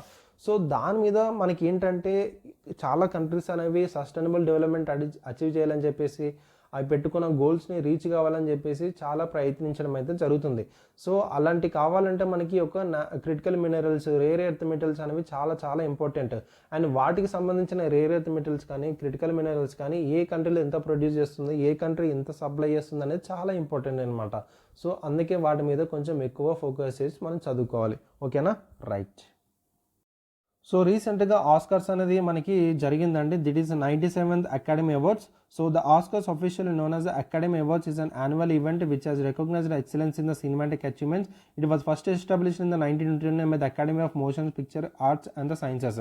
So the Oscar features a variety of categories, the best picture being the most coveted. Other major awards like best director, best actor, best actress, best original screenplay, ఈ విధమైన categories మనకి ఇస్తారనమాట. ఓకేనా, so చూద్దాం రీసెంట్గా ఇక 97th academy అవార్డ్స్లో ఎవరికి వచ్చింది అనేది. So major highlights of the recent awards చూసినట్టయితే ఇది మీకు చాలా ఇంపార్టెంట్ అండి. So the Anora and indie film for the Brighton Beach New York won 5 Oscars including the best picture. So best పిక్చర్గా గెలుచుకుంది. అండ్ అదేవిధంగా టోటల్గా మనకి 5 ఆస్కర్స్ గెలుచుకుందండి, which including the best picture. It is a drama about the sex worker who marries the son of the Russian oligarch. So ఆ cinema దేని గురించి అని చెప్తున్నారు. So director Sean Baker won the best director, best original screenplay and the best editing with a $6 million బడ్జెట్తో. ఓకేనా, so director Sean Baker. And అదేవిధంగా Mikey Madison won the best actress for the role in Anora despite the lacking pressure wins. ఓకేనా, so ఇక్కడ మనకి ఎవరైతే best అనోరాలో ఎవరైతే key రోల్గా play చేశారో ఆ యాక్ట్రెస్ పేరు మిక్కీ మ్యాడిసన్ అనమాట. సో తనకి అవార్డు అయితే రావడం జరిగింది. అండ్ అదేవిధంగా నెక్స్ట్ చూస్తే Adrien Brody won best actor for the Brutalist, making him the only actor to win twice without a loss in the category. Next technical win చూసినట్టయితే the Brutalist won best cinematograph, best original score for its use for the VistaVision. Next Flow become the first non dialogue animated film to win the best animated feature. And అదేవిధంగా Paul Tazewell became the first black person to win best costume designer for the Wicked. So ఇక్కడ మనకి first అని ఇక్కడ మనకి చాలా పదాలు అయితే రావడం జరుగుతుంది. సో దాని మీద ఎక్కువ ఫోకస్ చేసేది చదువుకోండి సరిపోతుంది. ఇక్కడ మనకి టెక్నికల్గా మనకంటే బ్రూటలిస్ట్ ఏదైతే సినిమా ఉందో ఇది మనకి బెస్ట్ సినిమాటోగ్రాఫర్గా, బెస్ట్ ఒరిజినల్ స్కోర్గా గెలుచుకుంది. అండ్ ఫ్లో సినిమా ఏదైతే ఉందో ఇది నాన్ డైలాగ్ యానిమేటెడ్ ఫిలిం అనమాట. ఇది మనకి first non dialogue animated film to win the best animated ఫిలింగా మనకి రావడం అయితే జరిగింది. ఓకేనా, సో గుర్తుపెట్టుకోండి. అండ్ పాల్ తజ్వెల్ ఏదైతే ఉందో మనకి పర్సన్ ఎవరైతే ఉన్నారో మనకి ఫస్ట్ బ్లాక్ పర్సన్ అనమాట ఒక best concept designer for wicked అనే మూవీకి రావడం అయితే జరిగింది. ఓకేనా, రైట్. సో ఇట్లా మనకి ఫస్ట్ ఏవైతే ఉన్నాయో అలాంటి పాయింట్స్ అయితే గుర్తుపెట్టుకోండి. ఇలా మనకి 5 ఆస్కర్స్ వినడం జరిగింది. అనోరా అనేది ఇక్కడ బెస్ట్ డైరెక్టర్ ఎవరు, ఇక్కడ మనకి సీన్ బేకర్ ఈ యొక్క పర్టికులర్ సినిమాకే, and Mikey Madison best actors ఈ పర్టికులర్ సినిమాకే. ఓకేనా, గుర్తుపెట్టుకోండి, రైట్. నెక్స్ట్ చూడండి, Centre grants Navratna status to the IRCTC IRFC. చాలా చాలా ఇంపార్టెంట్. సో చూద్దాం. సో నవరత్న స్టేటస్ గురించి మీకు తెలియాలి. ఓకేనా, సో సెంట్రల్ గవర్నమెంట్ అనేది రీసెంట్గా నవరత్న స్టేటస్ అయితే మనకి గ్రాంట్ చేయడం జరిగింది టు పబ్లిక్ సెక్టర్ కంపెనీస్కి. That is Indian Railway Catering and the Tourism Corporation and Indian Railway Finance Corporation. Total number of Navratna companies అనేది ఇప్పుడు 26కి రీచ్ అవడం అయితే జరిగిందనమాట. సో ఇప్పుడు మనము ఐఆర్సిటీస్ గురించి కొన్ని చూసినట్టయితే, so is a Navratna listed company under the ministry of railways and the government of India. It was incorporated date మనకి 1999 నుంచి మనకి ఇన్కార్పొరేట్ అవ్వడం జరిగింది. సో దీని ఒక పర్పస్ ఏంటంటే, so upgradation of the catering services in the Indian railways and promotion of rail bound tourism domestic and inbound and development of budget hotel, special tour packages, global reservation systems and information commercial publicity, ఇలాంటి వాటి మీద IRCTC అయితే మనకి వేయడమే జరుగుతుందన్నమాట. ఓకేనా, so Navratna status ఎట్లా ఇస్తారు, దాని క్రైటీరియా ఏంటంటే అది ఇంపార్టెంట్, మనం అది చదువుకుందాం. నెక్స్ట్ ఐఆర్ఎఫ్సి మనకి 1986లో మనకి సెటప్ చేశారండి. ఇది ఏంటంటే ఇది ఒక ఫైనాన్సింగ్ సంబంధించింది అనమాట. ఇది ఫైనాన్సింగ్ ఆర్మ్ అనమాట. సో ఇది మనకి ఫండ్స్ అనే మొబైల్ చేస్తుంది, అది డొమెస్టిక్ కాకుండా అటు ఓవరాల్ క్యాపిటల్ మార్కెట్స్లో కూడా. ఓకేనా, సో దీని గురించి మనకు అంత డీటెయిల్ అవసరం లేదు. బట్ ఏంటంటే నవరత్న స్టేటస్ అని ఏ విధంగా వస్తుందని మనకి చాలా ఇంపార్టెంట్, దాని గురించి నేర్చుకుందాం మనం. సో ఇప్పుడు మనకి క్రైటీరియా అనేది చాలా ఇంపార్టెంట్ అండి. ఇక్కడ మనకి మహారత్న స్టేటస్ అండ్ అదేవిధంగా నవరత్న స్టేటస్ అండ్ అదేవిధంగా మినీరత్న స్టేటస్, ఈ పాయింట్స్ అన్న మీకు తెలియాలి. ఒకవేళ మహారత్న స్టేటస్ అనేది కావాలంటే దాని యొక్క ఎలిజిబిలిటీ క్రైటీరియా అనేది ఆ కంపెనీ అనేది ఆల్రెడీ నవరత్న కంపెనీ ఉండాలి అండ్ యాన్యువల్ టర్న్ ఓవర్ వచ్చేసి 25,000 crores అని ఉండాలి లాస్ట్ 3 years నుంచి అండ్ నెట్ వర్త్ వచ్చేసి 15,000 crore ప్లస్ ఉండాలి అండ్ నెట్ ప్రాఫిట్ వచ్చేసి 5,000 crores ప్లస్ ఉండాలి లాస్ట్ 3 years నుంచి and global operations and international presence అనేది ఉండాలి and listed on the Indian stock exchange with minimum prescribed public shareholding under SEBI regulations. So these are the criteria to become the Maharatna status. So Maharatna స్టేటస్ని కావడానికి ఈ యొక్క క్రైటీరియాని ఎవరైతే eligibility ఉంటారో వాళ్ళు మనకి మహారత్న స్టేటస్ అయితే వస్తుంది. ఓకేనా. సో ఆల్రెడీ నవరత్న కంపెనీ అనేది అయి ఉండాలి లాస్ట్ 3 years నుంచి annual turnover 25,000 crore plus ఉండాలి and net worth 15,000 crore plus and last 3 years నుంచి నెట్ ప్రాఫిట్ అనేది 5,000 crore ప్లస్ ఇంటర్నేషనల్ ప్రజెన్స్ ఉండాలి స్టాక్ ఎక్స్చేంజ్లో మనకి లిస్టే ఉండాలి అండ్ సెబీ రెగ్యులేషన్స్ ప్రకారంగా minimum prescribed public shareholding అనేది కూడా ఉండాలని మనకి క్రైటీరియా అయితే ఉండమని జరిగింది మహారత్న స్టేటస్ రావడానికి. అండ్ మరి నవరత్న స్టేటస్ రావడానికి ఏం రావాలి sir? Must be a Miniratna 1 company. ఇందులో మనకి composite score of 60+ based on financial and operational performance ఉండాలి. Can invest up to 1,000 crore or 15% of net worth without government approval. So ఈ విధమైన మనకి క్రైటీరియా పెట్టడం జరిగింది నవరత్న స్టేటస్ రావడానికి. ఓకేనా. మరి మినీరత్న అవ్వడానికి ఏంటి సార్? ఇక్కడ మనకి 2 categories ఉన్నాయి. కేటగిరీ 1 ఉంది, కేటగిరీ 2 ఉంది. కేటగిరీ 1 ఏంటంటే profitable for 3 years and pre tax profit of 30 crore plus and category 2 profitable for 3 years but with lower financial thresholds. So ఈ విధమైన క్రైటీరియాని మనకి పెట్టిందనమాట. సో ఇక్కడ మనకి మహారత్న సంబంధించిన ఎలిజిబిలిటీ క్రైటీరియా అనేది చాలా చాలా ఇంపార్టెంట్. దాని నుంచి మనకి క్వశ్చన్స్ అయితే వస్తాయి. ఓకేనా. సో రీసెంట్గా మనకి ఐఆర్సిటీసీ ఐఆర్ఎఫ్సి అనేవి నవరత్న స్టేటస్ అనేది మనకి అప్గ్రేడ్ అవడం జరిగిందనమాట. ఓకేనా. So these are the important points అండి. అంటే ఈ పర్టికులర్ క్రైటీరియా అనేది వాళ్ళు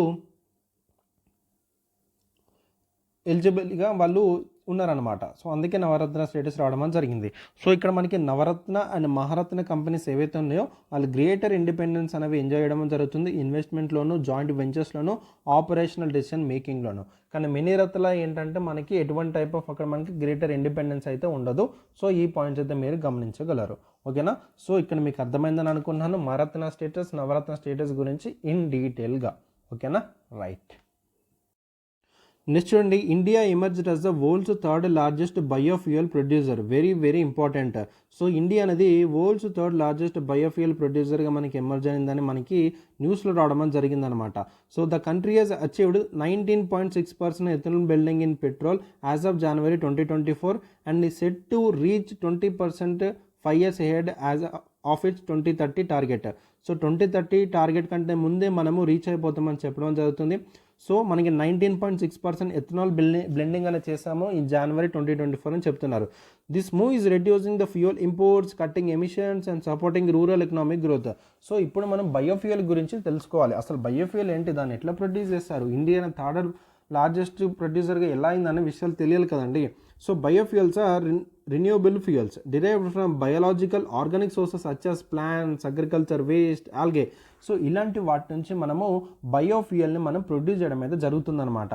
ఓకేనా. So they serve as a alternative to the fossil fuels. ఇక్కడ ఫాజిల్ ఫ్యూయల్స్ అంటే ఏంటండి?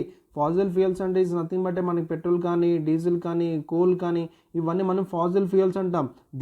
దీనివల్ల ఏంటి మనకి పొల్యూషన్ అనేది ఎఫెక్ట్ అవ్వడం, పొల్యూషన్ వస్తుంది. పొల్యూషన్ రావడం వల్ల ఎన్విరాన్మెంట్ అనేది ఎఫెక్ట్ అవుతుంది. గ్రీన్ హౌస్ గ్యాస్ అని మనకి ఎమిట్ అవ్వడం జరుగుతుంది. దానివల్ల హీట్ అనేది పెరుగుతుంది, టెంపరేచర్ రైజ్ అవుతుంది, చాలా ఎఫెక్ట్ అనేది జరుగుతుంది అనమాట ఫాజిల్ ఫ్యూయల్స్ వల్ల. సో ఈ ఫాజిల్ ఫ్యూయల్స్కి ఆల్టర్నేటివ్గా ఉన్నది ఏంటంటే మనకి ఈ యొక్క బయోఫ్యూయల్ చాలా చాలా ఇంపార్టెంట్. ఓకేనా. సో గుర్తుపెట్టుకోండి. And it plays a crucial role in the reducing greenhouse gas emissions and enhancing the energy security. So biofuels అనేవి ఈ యొక్క greenhouse gas emissions reduce చేయడంలో చాలా క్రూషియల్ రోల్ ప్లే చేస్తుందని కూడా చెప్తున్నారు. Very very important.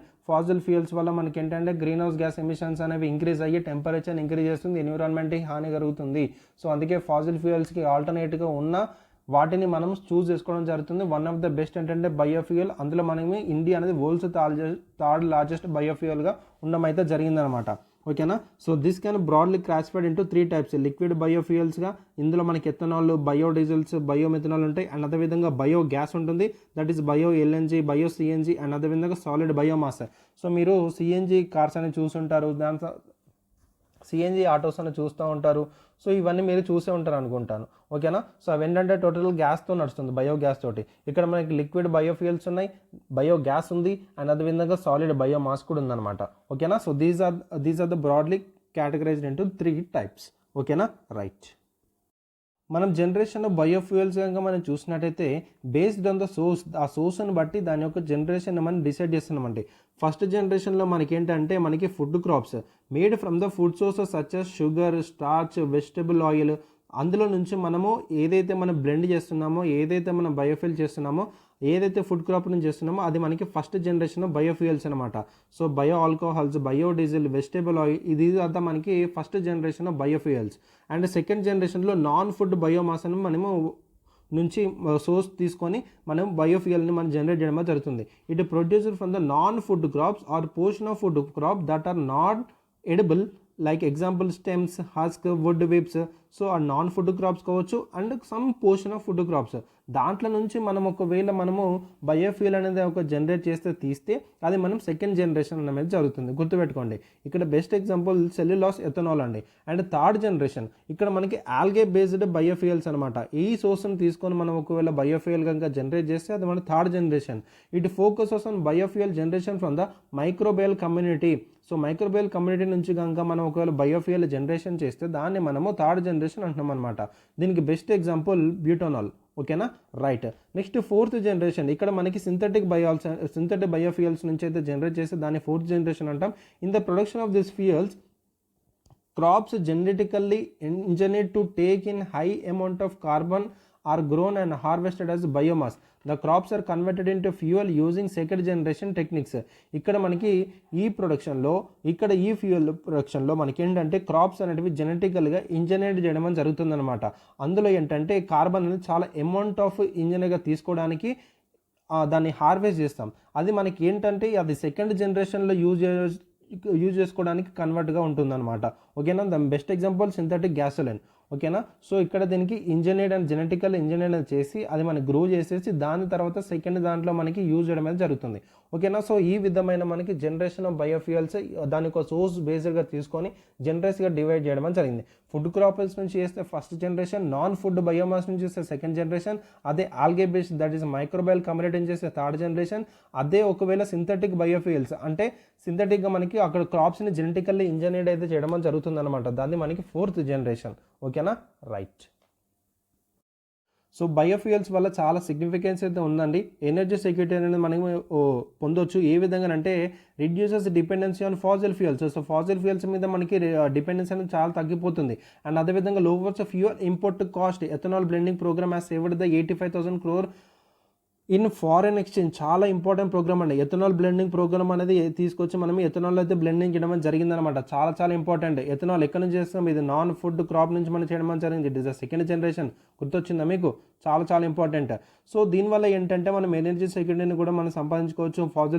Fossil fuels మీద మనము డిపెండెన్సీని తగ్గించుకొని అండ్ అదేవిధంగా ఫ్యూయల్ ఇంపోర్ట్ కాస్ట్ మీద కూడా మనం తగ్గించుకోవచ్చు అనమాట. అండ్ ఎన్విరాన్మెంట్ ఇంపాక్ట్ అనేది కూడా తగ్గుతుంది. దీనివల్ల ఏంటంటే CO2 ఎమిషన్ టోటల్గా రెడ్యూస్ అవుతుంది. దానివల్ల ఏంటంటే ఎన్విరాన్మెంట్ ఇంపాక్ట్ అండ్ టోటల్గా మనకి metric tons of carbon emissions అనేవి తగ్గించవచ్చు ఈ యొక్క బయోఫ్యూయల్ వల్ల అని చెప్తున్నారు. అండ్ అదేవిధంగా రూరల్ ఎకానమీ కూడా బూస్ట్ అవడం జరుగుతుంది. సో దీనివల్ల ఏంటంటే ఫార్మర్ యొక్క ఇన్కమ్ అనేది ఇంక్రీజ్ అవుతుంది through ethanol production and development of the market for the agriculture residues and the waste. ఏదైతే అగ్రికల్చర్ వేస్ట్ వస్తుందో అగ్రికల్చర్ వేస్ట్ నుంచే కదా మనము బయోఫ్యూయల్ అనేది మనం ప్రొడ్యూస్ చేయడం జరుగుతుంది. అప్పుడు మనకి ఫార్మర్స్ ఇన్కమ్ కూడా ఇంక్రీజ్ చేయడానికి కూడా మనకి హెల్ప్ అవడం జరుగుతుంది. దీనివల్ల మనకి రూరల్ ఎకానమీ కూడా బూస్ట్ అవుతుందని చెప్తున్నారు. సో దీనివల్ల ఏంటంటే మనకి జాబ్స్ అనేవి క్రియేట్ అవుతాయి. Biofuel production and supply chains అనేవి కూడా క్రియేట్ అవుతాయి చెప్తున్నారు. And enhances energy security and contributes to the climate change mitigation. Okay. Circular economy, promoting circularity, and 3R for the employing waste for the wealth creation and the delivering the wider socio-economic benefits. So అక్కడ మనకి 3R అంటే మీకు తెలుసు అని అనుకున్నానండి. So 3R ఏదైతే ఉందో reuse, reduce, recycle ఏదైతే ఉందో అక్కడ మనకి ఆ సర్క్యులారిటీని ప్రమోట్ చేయడం కూడా ఉంటుంది. ఇది ఒక సర్క్యులర్ ఎకానమీ చెప్పవచ్చు. ఈ సర్క్యులర్ ఎకానమీ గురించి కూడా కొన్ని పాయింట్స్ అయితే ఉన్నాయి. దాని గురించి కూడా నేర్చుకుందాం ఈ పర్టికులర్ క్లాస్లోనే. ఓకేనా. Right. So these are the important points regarding the biofuels అన్ని మీకు అర్థమైందని అనుకుంటున్నాను. So which is very important. India అనేది ఇప్పుడు మనకి థర్డ్ వరల్డ్స్ లార్జెస్ట్ బయోఫ్యూయల్ ప్రొడ్యూసర్గా అయితే ఎమర్జ్ అవడం అయితే జరిగింది. ఓకేనా. రైట్. గవర్నమెంట్ ఎటువంటి టైప్ ఆఫ్ ఇనిషియేటివ్ తీసుకొచ్చిందండి ఒక ఎథనాల్ ప్రొడక్షన్ ప్రమోట్ చేయడానికి? So national policy on biofuels 2018 ఇది బయోఫ్యూయల్స్ని ఒక అవైలబిలిటీ ఇంక్రీజ్ చేయడానికి అండ్ అదేవిధంగా బ్లెండింగ్ పర్సెంటేజ్ని టోటల్గా ఎన్హాన్స్ చేయడానికి విత్ కన్వెన్షనల్ ఫ్యూయల్స్తో చేయడానికి నేషనల్ పాలసీ ఆన్ బయోఫ్యూయల్ 2018 తీసుకొచ్చారు. అండ్ ఎథనాల్ బ్లెండింగ్ ప్రోగ్రామ్ చాలా చాలా ఇంపార్టెంట్ అండి మీకు ఇది. It targets achieving 20% ethanol blending in petrol by 2030లో మనకి ఏంటంటే టార్గెట్ పెట్టుకున్నాం అనమాట. 2030 కల్లా మనకి ఏంటంటే 20% ఎథనాల్ బ్లెండింగ్ అనేది అవ్వాలని చెప్పేసి ఒక ఎథనాల్ బ్లెండింగ్ ప్రోగ్రామ్ ద్వారా టార్గెట్ అయితే పెట్టుకోవడం జరిగింది. And PMG1 Yojana that is provide financial support for the developing second generation ethanol projects, encourages the use of the non food biomass for the ethanol production. So చూసారా ఇక్కడ financial support కూడా ఇవ్వడం జరుగుతుంది second generation ethanol production ప్రాజెక్ట్స్ని develop చేయడానికి. Second generation అంటే ఏంటంటే ఇక్కడ నాన్ ఫుడ్ క్రాప్స్ నుంచి వచ్చే ఏదైతే ఉందో వాటి నుంచి ఈ యొక్క ఎథనాల్ బ్లెండింగ్ అనేది చేయడం జరుగుతుంది. అలాంటి ప్రాజెక్ట్స్ ఎవరైతే డెవలప్ చేస్తారో వాటికి ఫైనాన్షియల్ సపోర్ట్ అయితే గవర్నమెంట్ అయితే అందించడమే జరుగుతుంది. అండ్ అదేవిధంగా నాన్ ఫుడ్ బయోమ్స్ని ఈ యొక్క ఎథనాల్ ప్రొడక్షన్ని కూడా ఎంకరేజ్ చేస్తుంది అనమాట. And Gobardhan scheme that is galvanising organic bio agro research than that AIIMS to convert biodegradable organic waste into the valuable resource such as biogas, compressed biogas and అదేవిధంగా organic manure. So ఏదైతే మనకి biodegradable organic waste ఉంటుందో అదొక valuable రిసోర్స్గా మార్చడానికి ఈ యొక్క Gobardhan scheme అనేది మనకి తీసుకురావడం అయితే జరిగింది. ఓకేనా, రైట్. నెక్స్ట్ చూడండి సిటీస్ కోలియేషన్ ఫర్ సర్క్యులారిటీ. సో రీసెంట్గా ఈ యొక్క సిటీస్ కోలియేషన్ ఫర్ సర్క్యులారిటీ లాంచ్ చేయడం జరిగిందండి ఇనిషియేటివ్ అనేది అట్ 12th రీజనల్ 3 దట్ ఈ circular economy forum in Asia and Pacific that was held in the జైపూర్లో జరిగింది ఈ యొక్క సర్క్యులర్ ఎకనామిక్ ఫోరం అనేది. ఓకేనా, సో గుర్తుపెట్టుకోండి. సో రీసెంట్గా ఈ యొక్క 12th regional 3R and circular economic forum గురించి కొన్ని విషయాలు అయితే చెప్పాను. సో ఆ మీటింగ్లో మనకి ఏంటంటే ఒక సిటీస్ కోయిలేషన్ ఫర్ సర్క్యులారిటీ ఇనిషియేటివ్ అయితే లాంచ్ చేయడం అయితే జరిగిందనమాట. సో దాని గురించి కొన్ని ఇంపార్టెంట్ ఫ్యాక్ట్స్ అయితే తెలుసుకుంది. That cities coalition for circularity C3. It is a multinational alliance aimed at fostering city-to-city collaboration, knowledge sharing and private sector partnership for sustainable urban development. So sustainable urban development purpose కోసము ఈ యొక్క cities కోలియేషన్ for సర్క్యులారిటీ అనేది launch చేయడం అనేది జరిగిందనమాట. ఈ కోలియేషన్లో మనకి it serve as a platform for the policy makers, industry leaders, researchers and development partners to discuss and implement sustainable solutions for waste management and resource efficiency across the Asia Pacific region. So అక్కడ ఏంటంటే మనకి industry leaders కానీ, researchers కానీ, development partners కానీ వాళ్ళు discuss చేసి sustainable solutions అని ఏ విధంగా ఇంప్లిమెంట్ చేయాలి, వేస్ట్ మేనేజ్మెంట్ కానీ, రిసోర్స్ ఎఫిషియన్సీ కానీ అక్రాస్ ఏషియా పెసిఫిక్ రీజన్ అనే దాని మీద వీళ్ళు మాట్లాడుకోవడం అయితే జరుగుతుంది. The coalition emphasise and the adoption of 3R that is reduce, reuse, recycle and circular economy principles. ఈ ప్రిన్సిపల్స్ మీద వాళ్ళు కోయిలేషన్ అయితే చేయడం జరిగిందనమాట. Regional 3 and the circular economy forum ఇదేంటంటే in Asia Pacific was launch in the 2009లో launch చేస్తారండి ఈ యొక్క ఫోరం అనేది to promote sustainable waste management, resource efficiency and circular economy principles across Asia Pacific region. Asia Pacific రీజన్లో ఈ యొక్క circular economy principles అనేవి మనకి సస్టైనబుల్ వేగా మనము సొల్యూషన్స్ అనేది తీసుకురావాలి వేస్ట్ మేనేజ్మెంట్ అని చెప్పేసి ఈ యొక్క circular 3R regional 3R and the circular economy forum అనేది తీసుకురావడం అని జరిగింది. ఓకేనా, రైట్. ఎప్పుడు 2009లో వీళ్ళకు మెయిన్ ఫోకస్ ఏరియా వచ్చేసైతే addressing challenges like rapid economic growth, resource depletion, rising water generation. So ఇక్కడ ఇదంతా ఫోకస్ ఏరియా అవసరం లేదు, కానీ ఇక్కడ కీ మైల్ స్టోన్ ఇది ఇంపార్టెంట్ అండి. Adoption of Hanoi 3R declaration 2009-2023 which outline 33 voluntary goals for the transition into resource efficient the circular economy. Hanoi 3R declaration was related to అని మనకు అడుగుతాడనమాట. సో గుర్తుపెట్టుకోండి. సో 2025 ఫారం హైలైట్స్ కనుక చూసినట్టయితే ఇక్కడ theme చూడండి, థీమ్ గుర్తుపెట్టుకోండి. Realising circular societies towards achieving the SDGs and carbon neutrality in the Asia Pacific. గుర్తుపెట్టుకోండి. And it was organised by ministry of Housing and Urban Affairs, United Nations Centre for the Regional Development and Institute for the Global Environment Strategies. So ఈ ministry అనే వాళ్ళు and ఈ institutes వాళ్ళు and ఈ United Nations Centre for the Regional development ఈ విధమైన organisation వాళ్ళు మనకి ఆర్గనైజ్ చేశారనమాట. సర్క్యులర్ ఎకానమీ అంటే ఏంటి? ఇదే economic model design to minimize waste, maximize resource efficiency and promote sustainability. ఇలాంటి వాటి మీద మనకి మెయిన్స్లో క్వశ్చన్స్ అడుగుతాడండి. ఓకేనా. సో మీరు ఏదైనా వేస్ట్ మేనేజ్మెంట్ మీద ఏదైనా క్వశ్చన్ వచ్చినప్పుడు తప్పకుండా సర్క్యులర్ ఎకానమీ అనేది తప్పకుండా మీ ఆన్సర్ షీట్లో ప్లేస్ చేయాలి. అక్కడ ఏంటంటే వేస్ట్ని మినిమైజ్ చేసి రిసోర్స్ని మ్యాక్సిమైజ్ చేసుకోవాలి అండ్ సస్టైనబిలిటీ ప్రమోట్ చేయాలని చెప్పేసి మనకి సర్క్యులర్ ఎకానమీ అనమాట. So unlike traditional linear economy like take, make, dispose, ఈ సర్క్యులర్ ఎకానమీలో మెయిన్గా closing the loop through principles like reuse, recycle and regeneration. ఆ పర్టికులర్ ఏదైతే మనకు ఉందో టేక్, మేక్, డిస్పోజ్ చేయడం నుంచి మనం దాన్ని రీయూజ్ చేయాలి, రీసైకిల్ చేయాలి, దాని నుంచి మనం రీజనరేషన్ చేయాలి అని చెప్పడమే సర్క్యులర్ ఎకానమీ. సో ఇక్కడ మెయిన్గా దీని యొక్క కీ ప్రిన్సిపల్ చూసినట్టయితే reduce, reuse, recycle, regenerate and design for the longevity. So ఈ విధమైన ప్రిన్సిపల్స్ ఉండడం జరిగింది. జస్ట్ ఇలా మీరు కీ ప్రిన్సిపల్స్ అని పెట్టేసి మీరు ఏంటంటే reduce, reuse, recycle, regenerate and longevity ఇలా మీరు మ్యాపింగ్ రిప్రజెంటేషన్ తోటి మీరు ఆన్సర్ రాస్తే చాలా బాగా కనిపిస్తుంది. ఓకేనా. So these are the important topics for the day అండి. చాలా విషయాలు అయితే మనం ఈరోజు మాట్లాడుకున్నాం. చాలా ఫ్యాక్చువల్ డేటా మీకు రావడం జరిగింది అండ్ చాలా ఇంపార్టెంట్ టాపిక్స్ కూడా. సో ఇలాంటి ఇంపార్టెంట్ టాపిక్స్ నుంచి మనకి క్వశ్చన్స్ అయితే రావడం అయితే జరుగుతుంది. ఓకేనా. సో మీరు చేయాల్సిన హోంవర్క్ అయితే మీరు చేయాలండి. సో నేను చెప్పాను కదా ఏవి కామెంట్ సెక్షన్లో తెలపాలి, ఏవి మీరు చదువుకోవాలనే విషయాలు మీకు ఇన్ డీటెయిల్గా మీరు చెప్పడం అయితే జరిగింది. అలాంటివి మీరు చదువుకోవాలి అండ్ అదేవిధంగా మీ ప్రిపరేషన్ కూడా మంచిగా జరుగుతుందని అనుకుంటున్నాను. ఓకేనా. సో నెక్స్ట్ క్లాస్లో కూడా ఇలాంటి విధమైన మంచి టాపిక్స్ వస్తాను, మాట్లాడుకుందాం, నాలెడ్జ్ షేర్ చేసుకుందాం. So until then keep reading అండి and take care of your health and this is Pawan and I'm signing off. Bye.